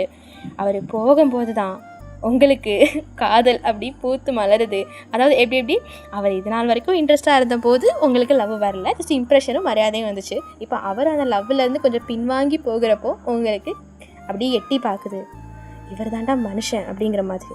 வயன் தம்பியோ பக்கத்தில் வந்து, அக்கா நீ எதுக்காக அவர் அப்படி திட்டுன, அவர் எனக்கு மாமாவாக வந்தால் நான் எவ்வளோ ஹாப்பியாக ஃபீல் பண்ணுவேன் தெரியுமா, எவ்வளோ சந்தோஷமாக இருப்பேன், இவரை மாதிரி ஒரு மனுஷன் அவர் நாடகம் ஆட்டாரோ பொய் சொன்னாரோ, ஏங்கா அப்படி பண்ண அப்படின்னு சொல்லும்போது வயனோட அப்பா, டேய் என்னடா பேசுகிற அப்படிலாம், அப்பா நீ வாயை மூடுப்பா, கொஞ்சம் கூட உனக்கு அறிவே இல்லை, அந்த தற்கொலையை பற்றி ஒழுங்காக விசாரிக்காமல் நீ நம்ம அக்கா வாழ்க்கையே பகடக்காயாக பார்த்துருக்கல, போப்பா அப்படின்னு சொல்லும்போது, டேய் அப்படிலாம் பேசக்கூடாது, நம்ம அப்பா நீ வாயை மூடுறி, அவர் எவ்வளோ ஃபீல் பண்ணியிருப்பாரு, அவர் உன்னை உண்மையிலே விரும்புகிறாரு போல் அப்படின்னு சொல்லும்போது, டேய் உன் வயசு என்னடா ஆகுது, நீ என்ன பேசிகிட்டு இருக்க, அப்பா நீ வாயை மூடு, எனக்கு தெரியாது, எனக்கு ஜிமின் அங்கிள் தான் மாமாவாக வேணும், நீ வேறு யாராவது அக்கா கல்யாணம் பண்ணி வச்ச நான் உன் கூட இருக்கவே மாட்டேன், எங்கேயாவது ஓடிடுவேன் அப்படின்னு சொல்லி அழுதுகிட்டே அவன் உள்ளே ஓடிடுறான். ஸோ ஜிமின் மைண்ட் வாய்ஸ், அவர் என்ன வெளியில் போகலை, அவர் வாசலில் தான் நின்று எல்லாத்தையும் கேட்டுட்டு இருந்திருப்பாரு. டேய் மச்சான், எனக்கு பார்க்க வேண்டிய எல்லா வேலையும் சிறப்பாக பார்க்கடா, சிறப்பான ஆணி அப்படிங்கிற மாதிரி நினச்சிட்டு அவர் ஸ்மோக் பண்ணிட்டே போகிறாரு. ஸோ மனுஷன் பின் வாங்கினாரு தான். எதுலேருந்து வாங்கினாரு, உங்களை ஃபோர்ஸ் பண்ணுறதுலேருந்தும் உங்களை வந்து இந்த மாதிரி அடாவடித்தனம் பண்ணுறதுலேருந்து தான் பின் வாங்கினாரே தவிர லவ் அப்படி தான் இருக்குது. அவருக்கு விதி இனிமேல் நமக்கு விதி பார்த்துக்கும் அப்படிங்கிற ஒரு நம்பிக்கைக்கு மனுஷன் வந்துட்டார். அப்படியே ஒரு மாதிரி ஸ்மைல் பண்ணிகிட்டே போகிறாரு. பட் இங்கே உங்களுக்கு சொல்கிறதுக்கு ஒன்றும் இல்லை, ஏன்னா உங்களுக்கு லவ் ஸ்டார்ட் ஆகிடுச்சு. பட் எழுதப்படாத விதின்னு ஒன்று இருக்கே, காதல் வந்ததும் கண்ணீனுள்ளும் காதலை யாருக்கும் சொல்வதில்லை அப்படி சொல்லாமலே மனசில் வச்சுருக்கீங்க. நைட்டெலாம் உங்களுக்கு தூக்கமே இல்லை. ஜிமினோட முகம், ஜிமின் உங்ககிட்ட பேசினது, அவரோட ஸ்மைல், அவர் உள்ளே வந்து கல்யாணத்தை நிறுத்தினது, உங்கள் வாழ்க்கை வந்து பாலும் கிணத்துல விழுக இருந்த உங்கள் வாழ்க்கையை காப்பாற்றினது எல்லாமே உங்களுக்கு மைண்டுக்குள்ளே அப்படி பளிச்சுன்னு வந்துட்டு போகுது. அப்போ நீங்கள் தான் காலையில் எஞ்ச உடனே காஃபி போட்டுட்டு சாமி கும்பிட்டு, என் வாழ்க்கையில் எல்லா முடிவையும் இது வரைக்கும் உங்ககிட்ட கேட்காம நான் எடுத்ததில்லை, எனக்கு என்னன்னு தெரியல, இது நான் திருப்புன்னு எடுத்த முடிவாக உனக்கு தோணுச்சுன்னா பரவாயில்ல, ஆனால் எனக்கு அந்த மனுஷன்தான் புருஷனாக வேணும், அவரை ரொம்ப காயப்படுத்திட்டேன் போல், எனக்கு அவர்கிட்ட போய் எப்படி முகத்தை காட்டுறதுன்னு தெரியல, ஆனால் எனக்கு நீ தான் வழிகாட்டணும் முருகா, உன்னை தான் நம்பி போகிறேன், எனக்கு அவரை விட்டால் வேறு யாரையும் நம்புறதுக்கு திராணி இல்லை, நான் போய் அப்பா கிட்ட பேச போகிறேன் அப்படின்னு சொல்லி பூஜையை போட்டுட்டு அப்படி தலையில் திருநீர் குங்குமம்லாம் வச்சு பக்தி பயத்தோடு உங்கள் அப்பா கிட்ட போகிறீங்க. அப்பா உங்ககிட்ட ஒன்று பேசணும், நானும் உங்ககிட்ட ஒன்று பேசணுண்டாம்மா, ராத்திரியெல்லாம் கண்முழிச்சு யோசிச்சுட்டு இருந்தேன்ப்பா, நானும் தாம்மா உன்னை யோசிச்சுட்டு இருந்தேன், அதுப்பா சரிம்மா நீயே முதல்ல சொல்லு. ஜிமின் சார், நானும் அவரை பற்றி தாம்மா உங்ககிட்ட பேசணும். அட என்னடா பண்ணுறீங்க அப்படிங்கிற மாதிரி நம்ம எல்லோரும் பார்த்துட்ருக்க. அப்பா எனக்கு அவரை ரொம்ப பிடிச்சிருக்குப்பா, அவரை மாதிரி ஒருத்தர் என்னைய கல்யாணம் பண்ணிக்கிட்டா நான் ரொம்ப சந்தோஷமாக இருப்பேன், நம்ம எல்லோரையும் நல்லா பார்த்துப்பாருப்பா, நேற்று என்னைய அவகிட்டது காப்பாற்றினது அவர் தானப்பா, நீங்கள் என்னப்பா நினைக்கிறீங்க, உங்களை எதிர்த்துட்டு நான் எதுவும் பண்ண மாட்டேன், ஆனால் எனக்கு அவரை ரொம்ப பிடிச்சிருக்குப்பா ஆரம்பத்துலேருந்தே அப்படின்னு எல்லாத்தையும் மறைக்காமல் சொல்லிடுறீங்க. உங்கள் அப்பா வாயில் கை வைக்கிறாரு, ஆனால் டக்குன்னு இதெல்லாம் எனக்கு தெரியுமா அப்படிங்கிறாரு. அந்த தம்பி என்கிட்ட நேற்று ஃபோன் பண்ணி எல்லாத்தையும் பேசினாங்க, உன்னை விரும்பினதையும் என்கிட்ட சொல்லிட்டாங்க, அப்படிங்கும்போது என்னடா அது அம்பி மாதிரி என்கிட்ட ப்ரப்போஸ் பண்ணாமல் அப்பா கிட்ட சொல்லியிருக்கான் அப்படிங்கிற மாதிரி தான் நினச்சிருக்கீங்க. பட் அம்பி வேஷம் போட்ட அன்னியன் கம் ரெமோ அப்படிங்கிறது நல்லாவே தெரிஞ்ச விஷயம் தானே. அப்போது ஆமாம்மா அந்த தம்பி சொல்லுச்சு, அந்த தம்பிக்கு அப்பா அம்மா யாரும் இல்லை, ஆசிரமத்தில் நல்லா படித்து பெரிய ஆளாக வளர்ந்து ஏசிபி ஆகிருக்காரு, ஐபிஎஸ் பாஸ் பண்ணி, நல்ல மனுஷனும் கூட. நேற்று அவர் இல்லைன்னா என் தங்க உன்னோட வாழ்க்கை என்ன ஆயிருக்கும் அப்படின்னு உங்கள் அப்பா கண்ணு கலங்க. அப்போ உங்களுக்கு எனக்கு சம்மதம் தாம்மா, ஆனால் நான் அவர்கிட்ட எதுவும் பேசிக்கலை, உங்ககிட்ட சொல்லாமல் எதுவும் சொல்ல முடியாதுல்ல, அதான் நான் எதுவும். அப்பா எனக்கும் அவரை ரொம்ப பிடிச்சிருக்குப்பா, எனக்கு அவர் தான்ப்பா புருஷன்தான் வேணும். கண்டிப்பாடாம்மா, நான் அப்போ அவர்கிட்ட போய் பேசிடுறேன் அப்படின்னு சொல்கிறீங்க. அப்படின்னு சொல்கிறாரு உங்கள் அப்பா. சரிப்பா அப்படின்னு சொல்லவும், ஆனால் அவர்கிட்ட போய் ஃபஸ்ட்டு நீங்கள் தான் பேசணும்னு நீங்கள் நினைக்கிறீங்க. ஸோ உங்கள் தம்பி உங்கள் அப்பா கிட்ட மெதுவாக போய் அப்பா கீழே வாப்பா அப்படின்னு சொல்லவும், என்னடா அப்பா அக்கா போய் அவர்கிட்ட மாமா கிட்ட ஃபஸ்ட்டு பேசட்டும்ப்பா. டே அதெல்லாம் அப்பா சும்மா பூமர் மாதிரி அதெல்லாம் அவள் பேசக்கூடாதுன்னு சொன்னேன், மண்டையிலே நான் இருக்குன்னு வச்சுருவேன். அக்கா நீ ஃபஸ்ட்டு அவர்கிட்ட போய் பேசு, போலீஸ் ஸ்டேஷனில் போய் பாரு, சரியாக பேசிட்டு மாமாவோட சம்மதத்தை வாங்கிட்டு தான் நீ வீட்டுக்குள்ளே வரணும். அப்போது அவர் சம்மதிக்கலைன்னா அப்படின்னாலும் வீட்டுக்குள்ளே வா, ஆனால் நான் உங்கள்கிட்ட பேச மாட்டேன், சீக்கிரம் போ போ போ அப்படின்னு உங்கள் தம்பி உங்களை பிடிச்சி தள்ளுறான். அன்றைக்கி நீங்கள் ஒரு சாரி தான் கட்டியிருப்பீங்க, சாரி கட்டி தலையில் மல்லிகைப்பூ வச்சுருப்பீங்க, அப்படி நல்ல அம்சமாக இருக்கீங்க. ஸோ அப்படியே உங்களோட டிவிஎஸ் எடுத்துகிட்டு போலீஸ் ஸ்டேஷனுக்கு தான் நேராக வண்டி போகுது. அங்கே போயிட்டு ஜிமின் சார் இருக்காங்களா அப்படின்னு கேட்க, சாரா மேடம், உள்ள கேபினில் இருக்காங்க மேடம் அப்படின்னு சொல்லிட்டு உள்ள கதவை லைட்டாக நாக் பண்ணுறீங்க. எஸ் கமேன் அப்படிங்கிறாரு. உங்களை பார்த்தவொடனே மனுஷன் ஸ்டன் ஆகிட்டாரு. பட் டக்குன்னு முகத்தை திருப்பிட்டு, என்ன மேடம் நான் தான் ஒரு அநியாயக்காரன், கொலைக்காரன், என்னையெல்லாம் பார்க்கறதுக்கு நீங்கள் எதுக்கு வந்தீங்க? உங்ககிட்ட ஒன்று பேசணும். என்ன மேடம் பேசணும்? நான் தான் வாயை திறந்தாலே வண்டையாக போய் சொல்வேனே. நீங்கள் எங்கிட்டலாம் பேசி ஹரிச்சந்திர பரம்பரை உங்களோட அழகை ஏன் கெடுத்துக்கிறீங்க அப்படின்னு சொல்ல, எனக்கு கொஞ்சம் பேச விடுறீங்களா? இப்போ உங்களுக்கு என்ன வேணும்? எனக்கெல்லாம் டைம் இல்லை, 1008 வேலை வெட்டி அப்படின்னு சொல்லிட்டு அந்த மனுஷன் ஸ்டாப் ஆகிடுறாரு. ஏன்னா நீங்கள் வேகமாக ஓடி போய் அவரை இறுக்கமாக ஹக் பண்ணியிருப்பீங்க. நீங்கள் எவ்வளோ போய் பேசினாலும் பரவாயில்ல, நேற்று பேசின பொய்யெல்லாம் உண்மையாக்கிடலாம். எப்படி உங்களுக்கு சம்மதமா? நீ என்ன இப்படி தடுமாறுறீங்க? அதான் அப்படி வண்டையாக பேசுவீங்களே, அப்படி லோடாக இறக்குவீங்களே, இப்போ ஏன் பேச முடியல? லவ் வந்தால் இப்படி தான் பண்ணுமா? நான் போய் 10 பேரை லவ் பண்ணிட்டு வந்தேன் பாரு, என்கிட்ட கேட்குறா டீட்டெயிலு. என்னடி பண்ணுற? விடுடி. நீங்கள் சம்மதம் சொல்கிற வரைக்கும் நான் விட மாட்டேன். யாராவது பாத்திர போகிறாங்கடி, உங்கள் கேபின்குள்ளே உங்கள் அனுமதி இல்லாமல் யார் வருவா? எனக்கு ஓகே சொல்லுவீங்களா மாட்டிங்களா? சொல்லுங்கள். அதெல்லாம் டைம் ஆகும், நான் பொறுமையாக தான். அதான் என்னை லவ் பண்ணுற இல்லையா, உனக்கு என்னையா கொழுப்பு அப்படி? ஒழுங்கு முடியாது ஓகே சொல்லு, இல்லை இங்கேயே சேலையை அவுத்து போட்டுட்டு என்னைய கற்பழிக்க பார்த்தா வயிற்றுல புள்ள உண்டாச்சுன்னு சொல்லுவேன். என்னடி சொல்கிற? இப்போ கற்பழிச்சா எப்படி இப்போவே புள்ள உண்டாகும்? அந்த டிஸ்கஷன்லாம் இப்போ எதுக்கு? என்னை ஒழுங்கு முடியாது கல்யாணம் பண்ணிக்கோங்க, எனக்கு உங்களை தான் ரொம்ப பிடிச்சிருக்கு, உங்களை ரொம்பவே தப்பாக நினச்சிட்டேன், உங்களை ரொம்பவே அவமானப்படுத்திட்டேன் நேற்று, எனக்கு எவ்வளோ ஃபீலிங்காக இருந்தது தெரியுமா அப்படின்னு சொல்ல, அப்படி உங்கள் கண்ணத்தை பிடிச்சி தூக்குறாரு. அப்போ சீரியஸாக மாமாவுக்கு விழுந்துட்டேன். பார்த்தா தெரியல, எனக்கு இந்த சிட்டியில் இருக்க பொண்ணுங்க மாதிரி மானே தேனே பொன்மானேன்ட்டு இங்கிலீஷில் கவிதை பாடி, அதுக்கப்புறம் ஏதோ ஒரு சொல்லுவாங்களே, அதுக்கு பேர் என்னது, ஏதோ கிராமம், பட்டிக்காடு படிச்சிருக்க தானே, இது கூடமா தெரியாது, இன்ஸ்டாகிராம், அதில் கவிதை போடலாம் தெரியாது, நான் இப்படி தான் சொல்லுவேன். இப்போ நீங்கள் என்னைய அக்செப்ட் பண்ணிக்கல, அப்புறம் என்ன பண்ணுவேன்? என்ன பண்ண முடியும்? திரும்பவும் கட்டி பிடிச்சிட்டு அழுவேன், அவ்வளோதான். சரி, எப்போ கல்யாணம் பண்ணிக்கலாம் அப்படின்னு உங்கள் காதுகிட்ட குனிஞ்சு ஹஸ்கிட்ட ஒன்று கேட்க உங்களுக்கு கூசுது. நவந்திருந்து பேசுகிறது, லவ் சொல்லிட்டேங்கிறதுக்காக இப்படிலாம் கிட்ட வரக்கூடாது, கல்யாணத்துக்கு முன்னாடி அப்படின்னு சொல்லி உங்கள் வாயை அடைச்சிடுறாரு. சாதாரணமாக இல்லை, அவரோட லிப்ஸை வச்சு கிஸ் பண்ணிகிட்டே இருக்காரு. என்னடி வெளியில் பார்ப்பாங்க, இப்போ தானே சொன்னேன் பெரியவ மாதிரி சேலையை அவுத்து போடுவேன், கற்பழிக்கலாம். ஆடாவன்டி. அப்போது யாரோ அங்கே வர்ற சவுண்டு கேட்க டக்குன்னு உங்களை விளக்கி விட்டுட்டு, சரி அந்த கேஸ் பற்றி நாளைக்கு பேசிக்கலாம் அப்படின்னு சொல்ல, எக்ஸ்கியூஸ் மீ சார் அப்படின்னு சொல்கிறாங்க. கமேன் அப்படிங்கிறாங்க. அது வந்து ஒரு 1 வே சவுண்ட் கேட்குற மாதிரி, வெளிலேருந்து பேசுகிறவங்களோட வாய்ஸ் வந்து உள்ளே கேட்கும், பட் உள்ளேருந்து பேசுகிறவங்க வாய்ஸ் வந்து வெளில கேட்காது. கேபின், ஜிமினோட போலீஸ் கேபினில் அவங்க வந்ததுக்கப்புறம், ஓகே மிஸ் வாயன், ஈவினிங் வீட்டில் பார்க்கலாம், கிளம்புங்க அப்படின்னு சொல்ல, நீங்கள் ஒரு மாதிரி ப்ளஷ் ஆகிட்டே போகிறீங்க. உங்களுக்கு அவ்வளோ செவந்து போச்சு கண்ணமெல்லாம். ஏன்னா அந்த மனுஷன் பார்த்த வேலை அப்படி. என்ன பண்ணார் இவர்? உதடெல்லாம் வலிக்குது, எரியுது. ஐயோ, லவ் பண்ண அப்படி தான் பண்ணுவாங்களா? கல்யாணம் வரைக்கும் இவர் பக்கத்துலேயே போகக்கூடாதுப்பா. மனசில் இருந்த ஆசையை சொல்லிட்டோம், அப்படின்னு சொல்லிட்டு எங்கள் வீட்டுக்கு வரீங்க. அன்னைக்கு சாயந்தரமே உங்கள் வீட்டில் அகைன் ஒரு கூட்டம். என்னன்னு பார்த்தா இப்போ நம்ம ஜிமின்ஷி அவரோட பட்டாளத்தெல்லாம் கூட்டிகிட்டு வந்திருப்பாரு. அது வேறு யாரும் இல்லைங்க, கூட வேலை பார்க்குற லேடி கான்ஸ்டபிள் கொஞ்சம் பேர் சாரீலாம் கட்டிட்டு இருப்பாங்க. அதில் கொஞ்சம் வயசான கான்ஸ்டபிள்ஸ்லாம் அவங்க வந்து அவர் ஜிமின் ஒரு பையன் மாதிரி தான் பார்ப்பாங்க. ஏன்னா அவர் வந்து அரகண்ட் தான், பட் கூட இருக்கிற அன்பானவங்களுக்கு வந்து ஒரு பையன் மாதிரி, ஒரு தம்பி மாதிரி, ஒரு அண்ணன் மாதிரி தான் பிஹேவ் பண்ணுவார். ஸோ அவங்களால இருக்க உங்களுக்கு வந்து தலையில் பூலாம் வச்சு விடுறாங்க.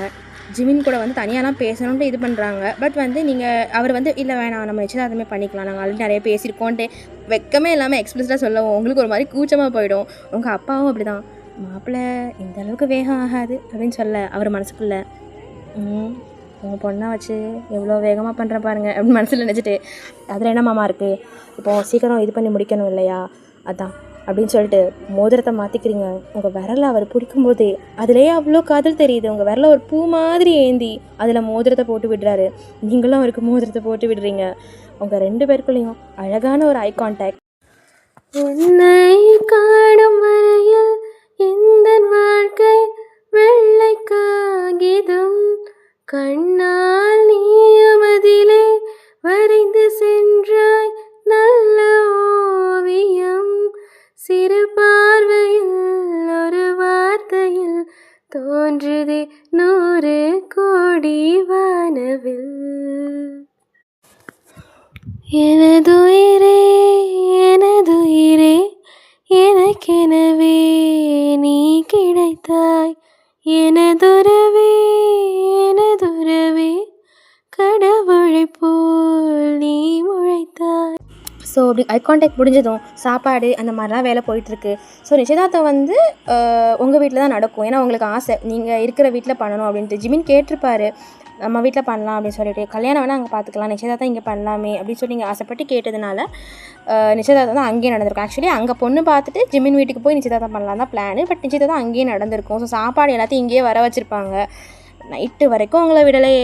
அதோட நைட்டு கிளம்பும் போது தான் அவங்க அப்பா சொல்கிறாரு, மாப்பிள்ளையை வழி அனுப்பி வச்சுட்டு வாமா அப்படின்ட்டு. நீங்கள் போகிறீங்க. ஜிமின் வந்து காரில் ஏறிட்டு, பொண்டாட்டி இங்கே வாடி அப்படின்னு சொல்கிறாரு. மாமா அதெல்லாம் தப்பு, நீங்கள் போங்க, அதான் நமக்கு இன்னும் ஒரு 2 வாரத்தில் கல்யாணம்னு பேசியாச்சுல, அப்போ பார்த்துக்கலாம். இப்போது யாராவது பார்த்து விடுங்க. உங்ககிட்டலாம் கேட்டு இருக்கிறது வேஸ்ட்ரி, பிடிச்சி இழுத்து அடித்தா தான் நீங்களாம் அடங்குவேன். சரி ரைட்டு, டெய்லி இந்த மாதிரி 1-2 கூடு, அப்போ தான் இவங்க படுத்துகிற டார்ச்சருக்கு கொஞ்சமாவது. டெய்லி 1-2 உங்களுக்கு அவ்வளோதான் மரியாதை, போயா அப்படின்னு சொல்லிட்டு கதவை அடைச்சிட்டு காரில் ஒரே ஒரு மிதிக்கிறீங்க. ஆனால் உங்களுக்கு தான் கால் வலிக்குது. குந்தானி, தம்மா தூண்டு எடுத்துட்டு காரில் மிதிச்சா கால் வலிக்காமல் என்னடி பண்ணும்? ஏற்கனவே இன்னும் நிறைய கால் வலிகளை நீ தாங்க வேண்டியது இருக்குது அப்படின்னு அவர் டபுள் மீனிங்கில் பேசுகிறாரு. நான் எதுக்கு கால் வலியை தாங்கணும்? எனக்கு அப்போ நிறைய வேலை கொடுப்பீங்களா நீங்கள்? இப்படிலாம் பேசுனீங்கன்னா நான் கல்யாணத்தை நிறுத்திடுவேன். நிறுத்தி தான் பாரு, தூக்கிட்டு போய் தாலி கட்டுவேன். ஐயோ போங்க மாமா அப்படின்னு சொல்லிட்டு அவர் காரை வந்து அப்படி தள்ளிடுறீங்க. அவரும் சரி சரி வரேன் அப்படின்ட்டு கிளம்பிட்டார் மனுஷன். இப்போ 2 வீக்ஸ் கழித்து காட்டுறோம். அங்கே மணமேடையில் ஜிமின் தான் உட்காந்துட்ருக்காரு. யோ ஐயரு, சீக்கிரம் கூப்பிடியா? தம்பி செத்த இருங்கோ, விளையாண்டாளுக்கு இவ்வளோ அவசரம் ஆகாது. பொண்ணு அழைச்சிட்டு வர வேண்டிய நேரத்தில் தான் அழைச்சிட்டு வரணும். நீங்கள் சொல்கிறேன். யோ இப்போ வர சொல்கிறியா இல்லை குடுமையை பிடிச்சி ஆஞ்சு விட்டுருவேன். நீ வேறு ஏதாவது கல்யாணத்துக்கு போகும்போது வண்டியை லாக் பண்ணி உள்ளே போட்டுருவேன். ஐயோ போலீஸ்காரன் கல்யாணத்துக்கு இதுக்கு தான் வரப்படாது. என்னென்னலாம் பேசுகிறான் பாரு அபிஷ்டு. பொண்ணை வர சொல்லுங்கோ அப்படின்னு சொல்ல, நீங்கள் அழகான ஒரு பட்டு புடவை கட்டிட்டு நகையெல்லாம் போட்டுட்டு மல்லிப்பூ வச்சுட்டு வரீங்க. ஒத்த பொட்டு ரூபா கூட உங்கள் அப்பாட்டிருந்து ஜிமின் வாங்கியிருக்க மாட்டார். மாமா நிச்சயதார்த்தம் உங்கள் வீட்டில் நடந்ததோட எல்லாம் முடிஞ்சுது, எல்லா செலவும் நான் தான் பண்ணுவேன் அப்படின்னு சொல்லி கையை பிடிச்சி கேட்டிருப்பாரு. பட் இருந்தாலும் பொண்ணு மேலே இருக்க பாசத்துக்காக உங்கள் அப்பா அவங்களுக்கு கொஞ்சம் ஜுவல்ஸ் வாங்கி போட்டிருப்பாரு சேர்த்து வச்ச காசில். தம்பிக்கெலாம் அவ்வளோ சந்தோஷம், குதிச்சு ஓடிட்டுருக்காங்க எங்கேயும். அப்போந்தான் சரி கட்டிமேளம் அப்படின்னு சொல்லும்போது அங்கே மங்களகரமான கட்டிமேளம் ஒழிக்க, ஸோ தெய்வங்களோட சாட்சியாக உங்கள் கழுத்தில் 3 முடிச்சு போடுறாரு அந்த மனுஷன். அப்படி பேக்ரவுண்டில் இந்த சாங் நீங்கள் அவரை கண்ணோட கண் வச்சு பார்க்க. ஸோ இப்போ சாங் முடிஞ்ச உடனே உங்களை வந்து ஜிமினோட வீட்டுக்கு தான் கூப்பிட்டு போகிறாங்க. உங்கள் வீட்டுக்கும் ஜிமின் வீட்டுக்கும் வந்து நல்ல டிஸ்டன்ஸ் இருக்கும், ஒரு 25 to 30 கிலோமீட்டர்ஸ் கிட்டே இருக்கும். ஸோ நீங்கள் போகிறீங்க, கண்ணில் அவ்வளோ தண்ணி, அழுகு அப்படி வருது. ஏன்னா அவங்க அப்பாவை பிரிஞ்சு நீங்கள் போகிறீங்க இல்லையா, அவரும் உங்களை ரொம்ப சமாதானப்படுத்தி, தம்பிலாம் ரொம்பவே அழுகுறான், அக்கா நீ போவாதக்கா அப்படின்னு சொல்லிட்டு, நீ தானே அவரை கல்யாணம் பண்ணிக்கோன்னு சொன்னேன், ஒரு நாள் தான் பாரு அப்படின்னு சொல்லும்போது ஜிமினுக்கு அங்கே என்னடா இது, என்னடா அப்படி பண்ணிகிட்ருக்கீங்க அப்படிங்கிற மாதிரி தோணுது. அதெல்லாம் இல்லை, நீ மாமா கூடயே இரு, நான் அந்த அர்த்தத்தில் சொல்லலை, ஆனால் எனக்கு உன்னை ரொம்ப தேடுமே அப்படின்னு சொல்ல. டேய் மாச்சான், நான் அடிக்கடி உங்கள் அக்காவை கூப்பிட்டு வரேன்டா வீட்டுக்கு, இப்போ என்னை விட்றா, என் பொண்டாட்டி கூட போய் நான் ஜாலி பண்ணணும் அப்படின்னு சொல்ல. என்னங்க என்ன சின்ன பையன் முன்னாடி, அவனாடி சின்ன பையன், நேற்று நாங்கள் 2 பேரும் எவ்வளோ பேசினோம் தெரியுமா, பிஞ்சிலேயே பழுத்த வேண்டியவன், அப்படி என்னோட மினி வசனை பார்த்த மாதிரி இருக்குது அப்படின்னு சொல்ல, பையன் அந்த தம்பியை பார்த்து முறைக்க அவன் டங்குன்னு தலையை கீழே குனிஞ்சிக்கிறான். ஸோ இப்போது வீட்டுக்கு வந்தாச்சு. ஸோ வீட்டில் வந்து அந்த லேடி கான்ஸ்டபிள்ஸ் தான், ஜிமின் வீடு நல்லாவே பெருசாக இருக்கும், லேடி கான்ஸ்டபிள்ஸ் எல்லாத்தையும் ரெடி பண்ணி வச்சிடுறாங்க. லைக் உங்களுக்கு வந்து சாந்தி முகூர்த்தத்துக்கு தேவையான எல்லாமே ஒரு ஈவினிங் போல் தான் வந்திருப்பீங்க இல்லையா, எல்லாத்தையும் ரெடி பண்ணி உங்களை வந்து பக்குவப்படுத்துகிறாங்க, இந்த மாதிரிலாம் இருக்கணுமான்ட்டு. உங்களுக்கு ஓரளவு அதை பற்றி நாலேஜ் இருந்தாலும் ரொம்ப அதை பற்றி நீங்கள் தெரிஞ்சு வச்சுருக்க மாட்டீங்க. ஸோ உங்களுக்கு என்னென்னா அவங்க சொல்லும் போதே உங்களுக்கு அள்ளு உதறுது, அதில் வேறு இந்த கோழி குஞ்சு அங்கங்கே உங்களை பார்த்து சைட் கடிக்கிறது, பல்ல கடிக்கிறது, உதட்ட அப்படி பண்ணுறது, அதெல்லாம் பண்ணி உங்களை ஒரு மாதிரி பண்ணிகிட்ருப்பான். ஸோ நீங்கள் பால் சொம்பை எடுத்துகிட்டு நைட்டு அந்த ரூம்குள்ளே போனது தான் மிச்சம். அப்படியே உங்கள் மேலே பாஞ்சு உங்களை ஹக் பண்ணிக்கிறான். மாமா மாமா என்ன பண்ணுறீங்க, விடுங்க மாமா. உன்னைய சும்மா விட்டுட்டு வேடிக்கை பார்க்குறதுக்கு அடி நான் இங்கே வந்தேன், அவ்வளோதான், இன்றைக்கி யுவர் மைண்ட் ஐம் யோர்ஸ், நம்ம 2 பேரும். மாமா எனக்கு கொஞ்சம் டைம் வேணும். என்னடி சொல்கிற, அன்றைக்கி பெரிய இவன் மாதிரி பேசினேன் மாமா, அது தெரியாமல் கற்பழிச்சிருன்னு சொன்னேன், அதுக்குன்னு. நான் ரேப்லாம் பண்ணலடி, ஆனால் கெஞ்சி கேட்குறேன்டி ப்ளீஸ் டி, 32 வருஷம் ஒருத்தியை கூட தொட்டது இல்லடி. அப்போது என்னை இதுக்கு தான் அப்படின்னு சொல்லும்போது, என்னடி என்ன நீ பற்றி என்ன நினச்சிட்டு இருக்க நீ, இதுக்கு தானே நான் கேட்குறேன் அப்படிங்கிறதோட உங்களுக்கு அழுக வந்துருச்சு. சும்மா அழுது சீன் போட்டுட்ருப்பா. ஏதோ பொண்டாட்டி ஆசையாக பாசமாக தொடலான்னு பார்த்தா, போடி இனிமே மூஞ்சில முடிக்காத அப்படின்னு சொல்லிட்டு அவர் ஓரமாக போயிடுறாரு. ஸோ உங்களுக்கு அவர் மேலே சந்தேகம்லாம் இல்லைங்க, பயம். ஏன்னா வந்தவொடனே எப்படி புள்ளிக்கட்டு மேலே பாயிற மாதிரி பாஞ்சா எந்த பொண்ணுக்கு தான் பயம் இருக்காது. ஸோ நீங்கள் பின்னாடி போய்ட்டு மாமா, அப்போ தான் உங்களுக்கு புரியுது, ஏன்னா நம்ம தப்பாக பேசிட்டோம், உங்களுக்கு ஓகேவாக தான் இருக்குது இப்போது, லைக் உங்களையே அவர்கிட்ட கொடுக்கறதுக்கு. ஸோ மெதுவாக போவீங்க.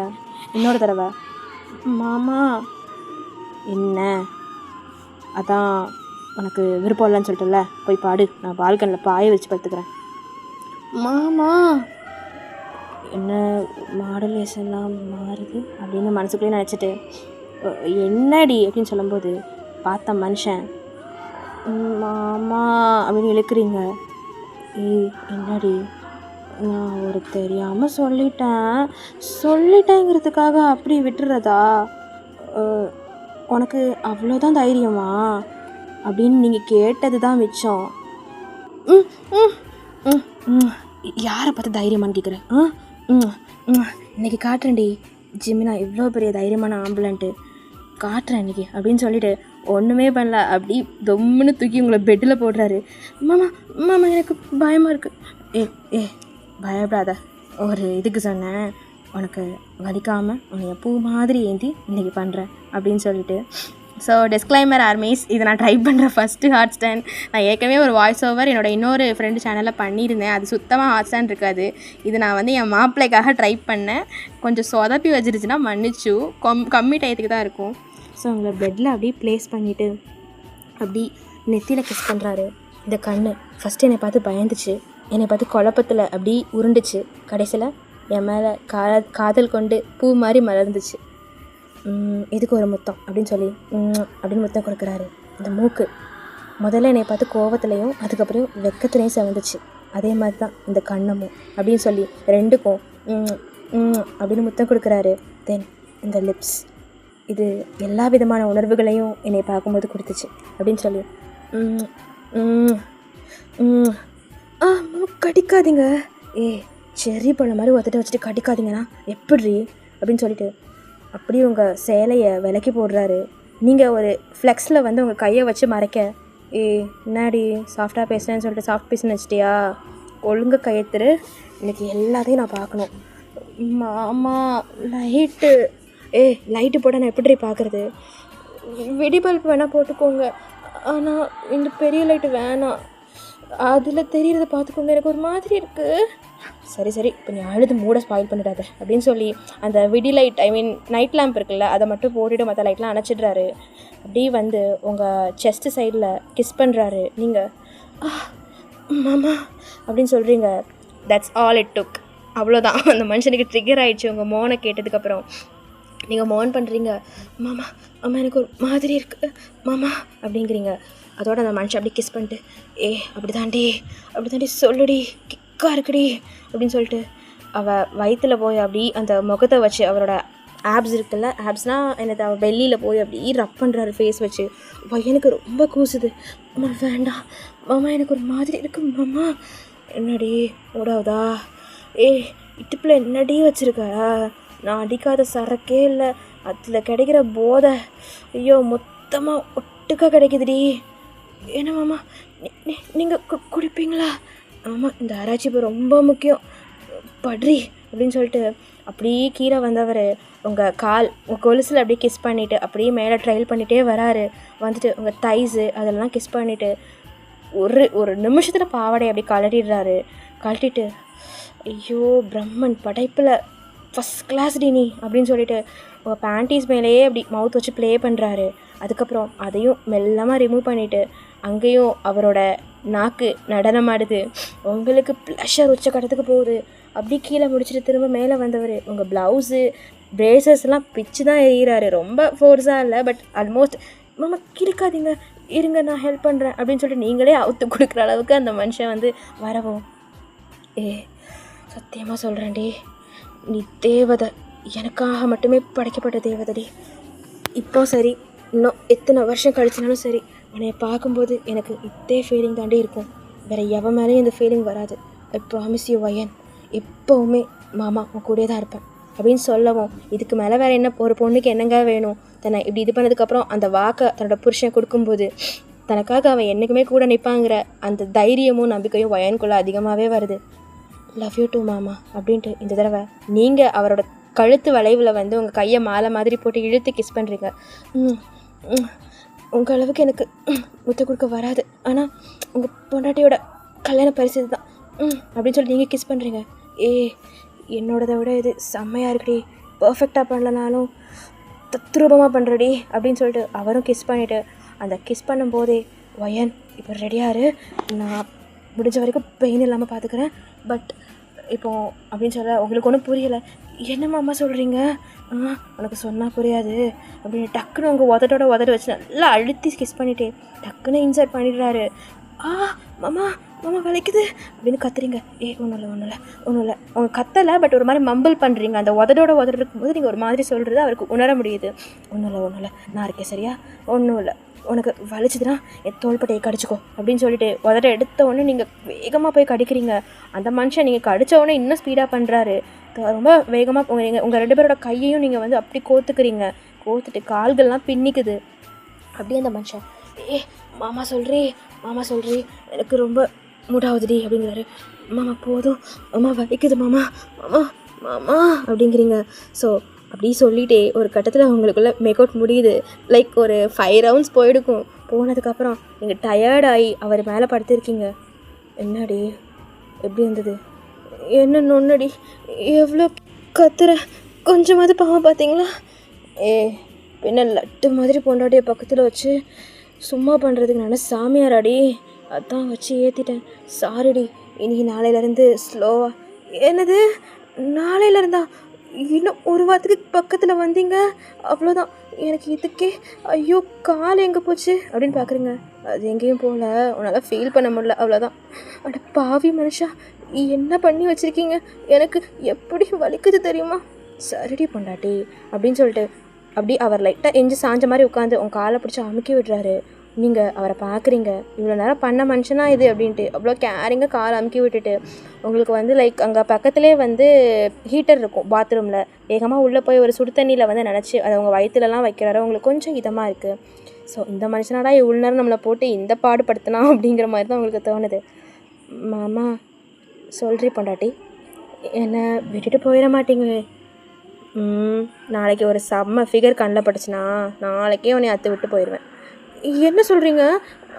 எப்படி நீங்கள் அப்படி சொல்லலாம்? போங்க மாமா அப்படின்னு சொல்லலை. பின்ன என்னடி பைத்தியக்கார மாதிரி கேள்வி கேட்குற?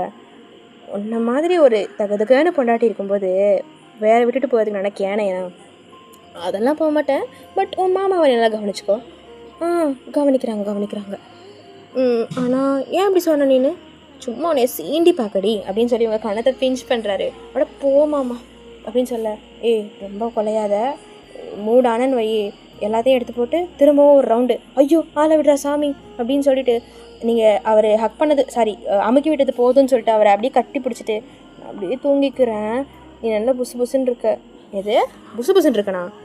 ஜிம்முக்கு போய் பாடியை நல்லா ஏற்றி வச்சா உன் கண்ணத்தை சொன்னேன் மாமா, தூங்கு அப்படின்னு சொல்லிட்டு தூங்கிடுறீங்க. இதே மாதிரி டைம் ஸ்கிப்ஸ், டே ஸ்கிப்ஸ், ஜிம்மின் டியூட்டிக்கு போகிற நேரமெல்லாம் உங்களை அப்படியே ஹக் பண்ணி கிஸ் பண்ணிட்டு தான் போவார். நீங்கள் ஒரு 1 மந்தில் ஜாபுக்கு போக ஆரம்பிச்சிருப்பீங்க டீச்சர் வேலைக்கு.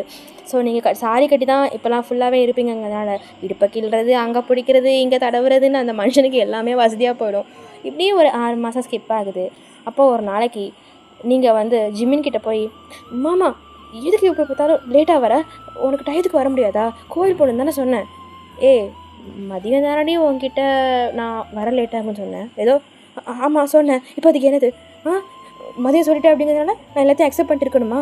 உனக்கு கொஞ்சமாக மேலே பாசம் இருக்கா? எதுக்கு நான் கல்யாணம் பண்ணேன் அப்படின்னு சொல்லி கத்துறீங்க. ஏன்டி பைத்தியம் மாதிரி உளறிட்டு இருக்க? ஆமாம் நான் பைத்தியம் தான், உன்னை கல்யாணம் பண்ணலை, நான் முழு பைத்தியம் தான், போய் வேணா கீழ்ப்பக்கத்தில் சேர்த்து விட்டுரு அப்படிங்கிறீங்க. ஐயோ நம்ம பொண்டாட்டிக்கு என்னாச்சு? ஏதாவது எனக்கு கோபமாக வருது, போமாம்மா எனக்கு அழுகையாக வருது, நான் அழுவ போகிறேன் அப்படின்னு சொல்லி அழுவுறீங்க.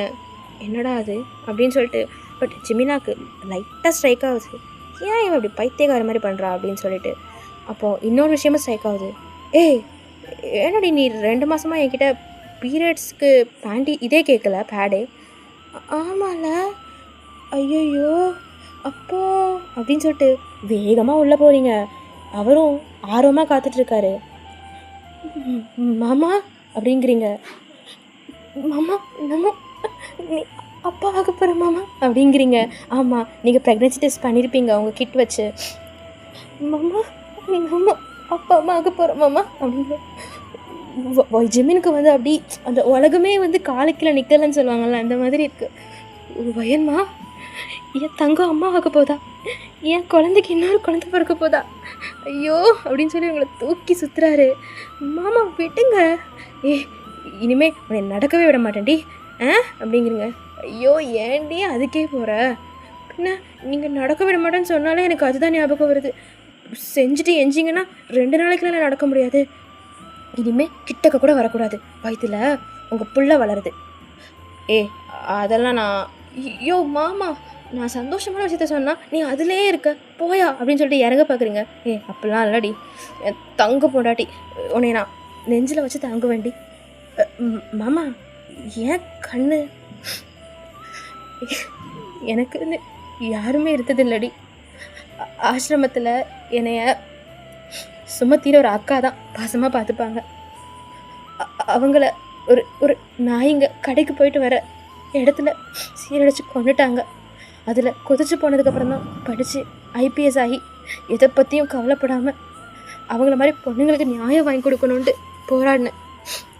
ஆனால் அவங்க சாகிற நேரத்தில் அந்த ஹாஸ்பிட்டலில் என் கையை பிடிச்சி, தம்பி நீ நல்லபடியாக இருக்கணும்டா, நல்லபடியாக ஒரு கல்யாண குட்டின்னு சந்தோஷமாக இருப்பேன், உனக்கு நான் பொண்ணாக பொறுப்பேன்னு சொல்லிவிட்டு அப்போ நீங்கள் ஜிமினை அப்படியே பிடிச்சி கிஸ் பண்ணுறீங்க. கிஸ் பண்ணிவிட்டு, கவலைப்படாத மாமா, உனக்கு தாயா தகப்பனா எல்லாமாவும் இனிமேல் நானும் பாப்பாவும் இருப்போம் அப்படின்னு சொல்ல. தெரியும்டி பொண்டாட்டி, I love you so much, love you too மாமா. எப்போவும் உனக்காக இந்த ஒயன், எனக்காக நீ, நம்ம உலகத்தில் ஒரு சின்ன உயிர், அது போதும் மாமா அப்படின்னு சொல்லிட்டு 2 பேரும் அவ்வளோ எமோஷ்னலாக கட்டி பிடிச்சிட்டு உங்கள் ஃபீலிங்ஸ் வந்து பரிமாறிட்டுருக்கீங்க. ஸோ இதோட இந்த கதையை நான் முடிச்சுக்கிறேன். எப்படி இருந்தது எனக்கு தெரியல சத்தியமாக, ஏன்னா வந்து இதோட செகண்ட் ட்ரை. ஹாட்ஸ்டார்லாம் ஃபஸ்ட் டைம் ட்ரை பண்ணியிருக்கேங்க, எப்படி வந்துச்சோ தெரியல. ஐயோ எனக்கே வெக்கமாக வருது. ரெக்கார்ட் பண்ணும்போது 4 தடவை கட் பண்ணிட்டு ரெக்கார்ட் பண்ணேன், ஹாட்ஸ்டார் வர சீன் மட்டும். அது மட்டும் ரொம்ப டைம் ஆயிடுச்சு. ஏழை மாப்பிள்ள என்னெல்லாம் பிடிச்சிருக்கா உனக்கு, பார்த்தியா உன் பர்த்டே எப்படி தெரிக்க விட்டோன்ட்டு, நீ எதிர்பார்த்தியான்னு தெரியலை இதை. பட் உனக்காக தான் நான் வந்து இதை பண்ணேன். ஏன்னா எனக்கு லைஃப்பில் கிடச்ச ஒன் ஆஃப் த ஜெம்மு மாப்பிள்ள. ஏர்லி டைம்ஸ் எங்கள் 2 பேருக்கும் வந்து 6-7 மாதமாக எனக்கு வந்து மாப்பிள்ளையே தெரியும். என்னோடய பல விஷயங்களை நான் அவங்ககிட்ட ஷேர் பண்ணியிருக்கேன். எனக்கு வந்து ஒரு ஃப்ரெண்டாக மட்டும் இல்லாமல் அட்வைசஸ் வந்து அவ்வளோகான கொடுப்பா. என் படிப்பு விஷயத்துலேயும் சரி, நாங்கள் 2 பேரும் ஒரே கோர்ஸ் தான் படிக்கிறவங்கனால அதுலேயும் சரி, வாழ்க்கை விஷயத்துலேயும் சரி, இப்படி ஒருத்தங்கிட்டையா நான் வந்து ஒரு முந்திரி கொட்டைங்க. நான் ரொம்ப வளவலன்னு பேசுவேன்னா, ஸோ அப்படி பேசாத, அது உனக்கு நல்லதில்லை, அந்த மாதிரி அட்வைஸ் பண்ணுறது, என் சோகத்தை வந்து காது கொடுத்து கேட்டு அதுக்கும் ஏற்ற மாதிரி எனக்கு வந்து அறிவுரை வழங்குறதுலாம் என் மாப்பிள்ளை தான் எனக்கு பண்ணுவாள். ஒரு கூட பிறக்காத அக்கா எனக்கு அவளை வந்து இவ்வளோ பிடிக்கும் அவ்வளோ பிடிக்கும்னு நான் சொல்ல மாட்டேன். ஏன்னா அதுக்கு வந்து அளவே கிடையாது, அளவெடுத்து சொல்கிறதுக்கான அன்பு அது கிடையாது. ஸோ மாப்பிள்ளை, அகைன் சொல்கிறேன், நீ உன் வாழ்க்கையில் எப்போவுமே சந்தோஷமாக இருக்கணும். உனக்கு வந்து சந்தோஷம் மட்டும் தான் நிறைஞ்சிருக்கணும். உன் நண்பர்கள் கூட நீ ஒற்றுமையாக இருக்கணும். உனக்கு எல்லா நேரமும் நாங்கள் கூட நிற்போம், சரியா? நீ எதுக்காகவும் கலங்கக்கூடாது. ஜிமின்ஷி மாதிரி எப்போவுமே ஈன்னு சிரிச்சிட்டே இருக்கணும் மாப்பிள்ளை. என் தங்கக்குட்டி, என் செல்லக்குட்டி, உன்னை பற்றி பேசினா நான் பேசிகிட்டே போவேன். என்னோடய உயிர் தோழி, என்னோடய அன்பு சகோதரி நீ வந்து என் லைஃப்பில் கிடைச்சதுக்கு நான் தவம் தான் பண்ணியிருக்கணும். உன்னை மாதிரி ஒரு உறவு எனக்கு கிடைக்கிறதுக்கு. எப்போவும் ஹாப்பியாக ரெடி. அகெயின் இனிய பிறந்த நாள் நல்வாழ்த்துக்கள் மாப்பிள்ளை. ஓகேவா? தென் இன்னொன்று, உனக்காக ஒரு சின்ன சாங்கை நான் டெடிகேட் பண்ணிக்கிறேன். எனக்காக என் நிழலா என் கூடவே நின்னாயே, எறும்பு அண்டாம என கண்ணில் வச்சாயே, நான் போகும் பாதையாவோ நீ அருகினில் இருப்பாயே, நான் கேட்கவும் கூட வேணா நீ எல்லாம் செய்வாயே, தாய்மடிக்கு தாயோ அந்த செய்யோட எல்லாம் நீதானே, ஓ சிரிப்பு போதும் நீ கேட்டாய உசுர தாரேனே, என் கூடவே பொறக்கணும் கூடவே பொறக்கணும், தாய் போல நான் காக்கணும் எப்போதுமே, உன் கூடவே பொறக்கணும் உன் கூடவே பொறக்கணும், தாய் போல நான் காக்கணும் எப்போதுமே. அப்புறம் எல்லாருக்கும் கதை கேட்டு சப்போர்ட் பண்ணுற எல்லாருக்கும் ரொம்ப நன்றிடா. லைக் என் வாய்ஸ் உங்களுக்கு பிடிச்சிருக்குமா பிடிக்கலையான்னு கூட எனக்கு தெரியலை, எனக்கு டவுட்டாகவே இருக்குது. பட் நீங்கள் எல்லோரும் நல்லா சப்போர்ட் பண்ணுவீங்கிற நம்பிக்கை எனக்கு அளவுக்கு அதிகமாக இருக்குது. ஸோ நான் சேனல் பார்ட்னராகி ஒரு 3 months கிட்ட ஆக போகுது. என் சிக்கிமா என்னைய வந்து என்னன்னே தெரியாமல் என்னைய நம்பி எனக்கு ஒரு வாய்ப்பு கொடுத்தா. ஸோ அந்த வாய்ப்பை நான் வந்து நல்லபடியாக முன்னெடுத்து கொண்டு போய் ஒரு கதையை கொடுத்தேன்னு நான் நம்புகிறேன். அகைன் சொல்கிறேன், ஒரு டக்குன்னு யோசிச்ச ஸ்டோரி சிம்பிளாக தான் இருக்கும்னு நினைக்கிறேன். எனக்கு எப்படின்னு புரியலை. என் வாய்ஸ் அங்கங்கத்தில் மாடுலேஷன்லாம் நமக்கு அந்தளவுக்கு பெர்ஃபெக்டாக வராது. ஒரு பெர்ஃபெக்டான வாய்ஸ் ஆர்டிஸ்ட் நம்ம அர்ஷாமா, கியூட்டி மாப்பிள்ளை, மியா மச்சான், அவங்கள மாதிரிலாம் எனக்கு பெர்ஃபெக்டாக பேச வராது. பட் நான் ஓரளவு ட்ரை பண்ணியிருக்கேன்டா. ஸோ உங்கள் எல்லாேருக்கும் சொல்கிறது ஒன்று தான், என்ன பண்ணாலும் குறை சொல்கிற உலகம். நம்மளை எப்போவுமே நம்ம என்ன பண்ணாலும் சாட்டிஸ்ஃபை ஆகாது. அதுங்க சாட்டிஸ்ஃபை ஆகணும், நம்ம ஏதாவது பண்ணோன்னா நம்ம சந்தோஷமும் பழப்பும் போயிடும். அதனால் உங்களோட வாழ்க்கையை பார்த்துட்டு எப்போவுமே சந்தோஷமாக சிரிச்சிட்டே வாழுங்க. இன்ஷால்லா உங்களுக்கு ஒரு குறை வராது. உங்களுக்காக நான் நிறைய ப்ரே பண்ணிப்பேன், எல்லாக்கிட்ட நிறைய துவா செஞ்சுப்பேன். நீங்கள் யாருன்னு தெரியாத உறவுகள் என்னை சப்போர்ட் பண்ணுறீங்கும் போது உங்களுக்காக என் ப்ரேயர்ஸ் அண்ட் லவ் இருக்காதா என்ன? கண்டிப்பாக உங்களுக்கு இந்த கதை பிடிச்சிருக்குன்னு நம்புகிறேன். உங்களோட கருத்துக்களை கீழே சொல்லுங்கள். அர்ஷாமாவும் நானும் ரிப்ளை பண்ணுவோம். ஓகேவா? எல்லோரும் உடம்பு நல்லா பார்த்துக்கோங்கடா, நல்லா படிங்க, நல்லபடியாக உங்கள் வாழ்க்கையில் முன்னேறுங்க. உங்கள் பெற்றவங்களுக்கு பெருமை சேர்த்து கொடுத்து நீங்கள் என்றைக்கும் சந்தோஷமாக நீங்களோடி வாழ்வீங்க அப்படின்ட்டு ஒரு சின்ன விஷயத்தை சொல்லிவிட்டு உங்ககிட்டேருந்து விடைபெற்றுக்கிறேன்.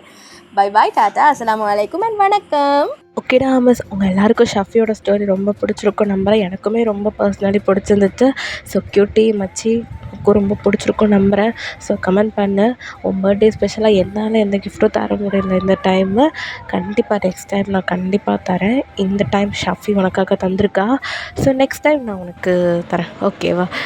கொஞ்சம் சிக்கடி, ஸோ உடம்பு கொஞ்சம் ஹெல்த் ப்ராப்ளம், அதனால் என்னால் இன்றைக்கி ரெக்கார்ட் பண்ணி வீடியோ போட முடியல. உனக்காக ஷஃபி பண்ணியிருக்கா. தென் ஆர்மிஸ் எப்படி இருக்குன்னு மறக்காமல் கீழே கமெண்ட் பண்ணுங்கள். தென் சண்டே ஆர் சாட்டர்டே, அதாவது நாளைக்கு இல்லை நாளைக்கு இன்னொரு வீடியோ வருது. அதுவும் ஜிம்மன் தான். ஒருத்தவங்க ரொம்ப நாளாக பர்த்டே ரிக்வஸ்ட் கேட்டுதான், பட் ஆனால் அவங்க பர்த்டே அன்றைக்கி போட முடியல. பட் நான் நாளைக்கு கண்டிப்பாக போடுறேன். மேபி நாளைக்கு இல்லை நாளைக்கு கண்டிப்பாக நான் வரும். ஓகேடா. இந்த ஸ்டோரி எப்படி இருக்க மறக்காமல் கீழே கமெண்ட் பண்ணணும். என் மச்சி, அதாவது என்னோடய ஃப்ரெண்டு கியூட்டிக்கு நீங்கள் மறக்காமல் ஹாப்பி பர்த்டே விஷஸ் பண்ணிவிடுங்க. ஒன்ஸ் அகேன் ஹாப்பி பர்த்டே மச்சி, உன் டேவை என்ஜாய் பண்ணு. ஓகே, தென் வீடியோ எப்படி இருக்குன்னு மறக்காமல் கீழே கமெண்ட் பண்ணி, தென் ஆர்மிஸ் லைக் பண்ணுங்கள், தென் கமெண்ட் பண்ணுங்கள், நம்ம சேனல் சப்ஸ்கிரைப் பண்ணி சப்போர்ட் பண்ணுங்கள். தென் இன்ஸ்டா ஐடிக்கு ஸோ ஃபாலோ பண்ணிக்கோங்க. அபவுட்டே தான் கொடுத்துருக்கேன். ஸோ செக் அவுட் பண்ணிக்கோங்க ஆர்மிஸ். ஸோ ஃபாலோ பண்ணலன்னா ஃபாலோ பண்ணிக்கோங்க. ஓகேடா armies. So stay safe, stay healthy. டடா, பாய். உடம்ப பார்த்துக்கோங்க. பாய்.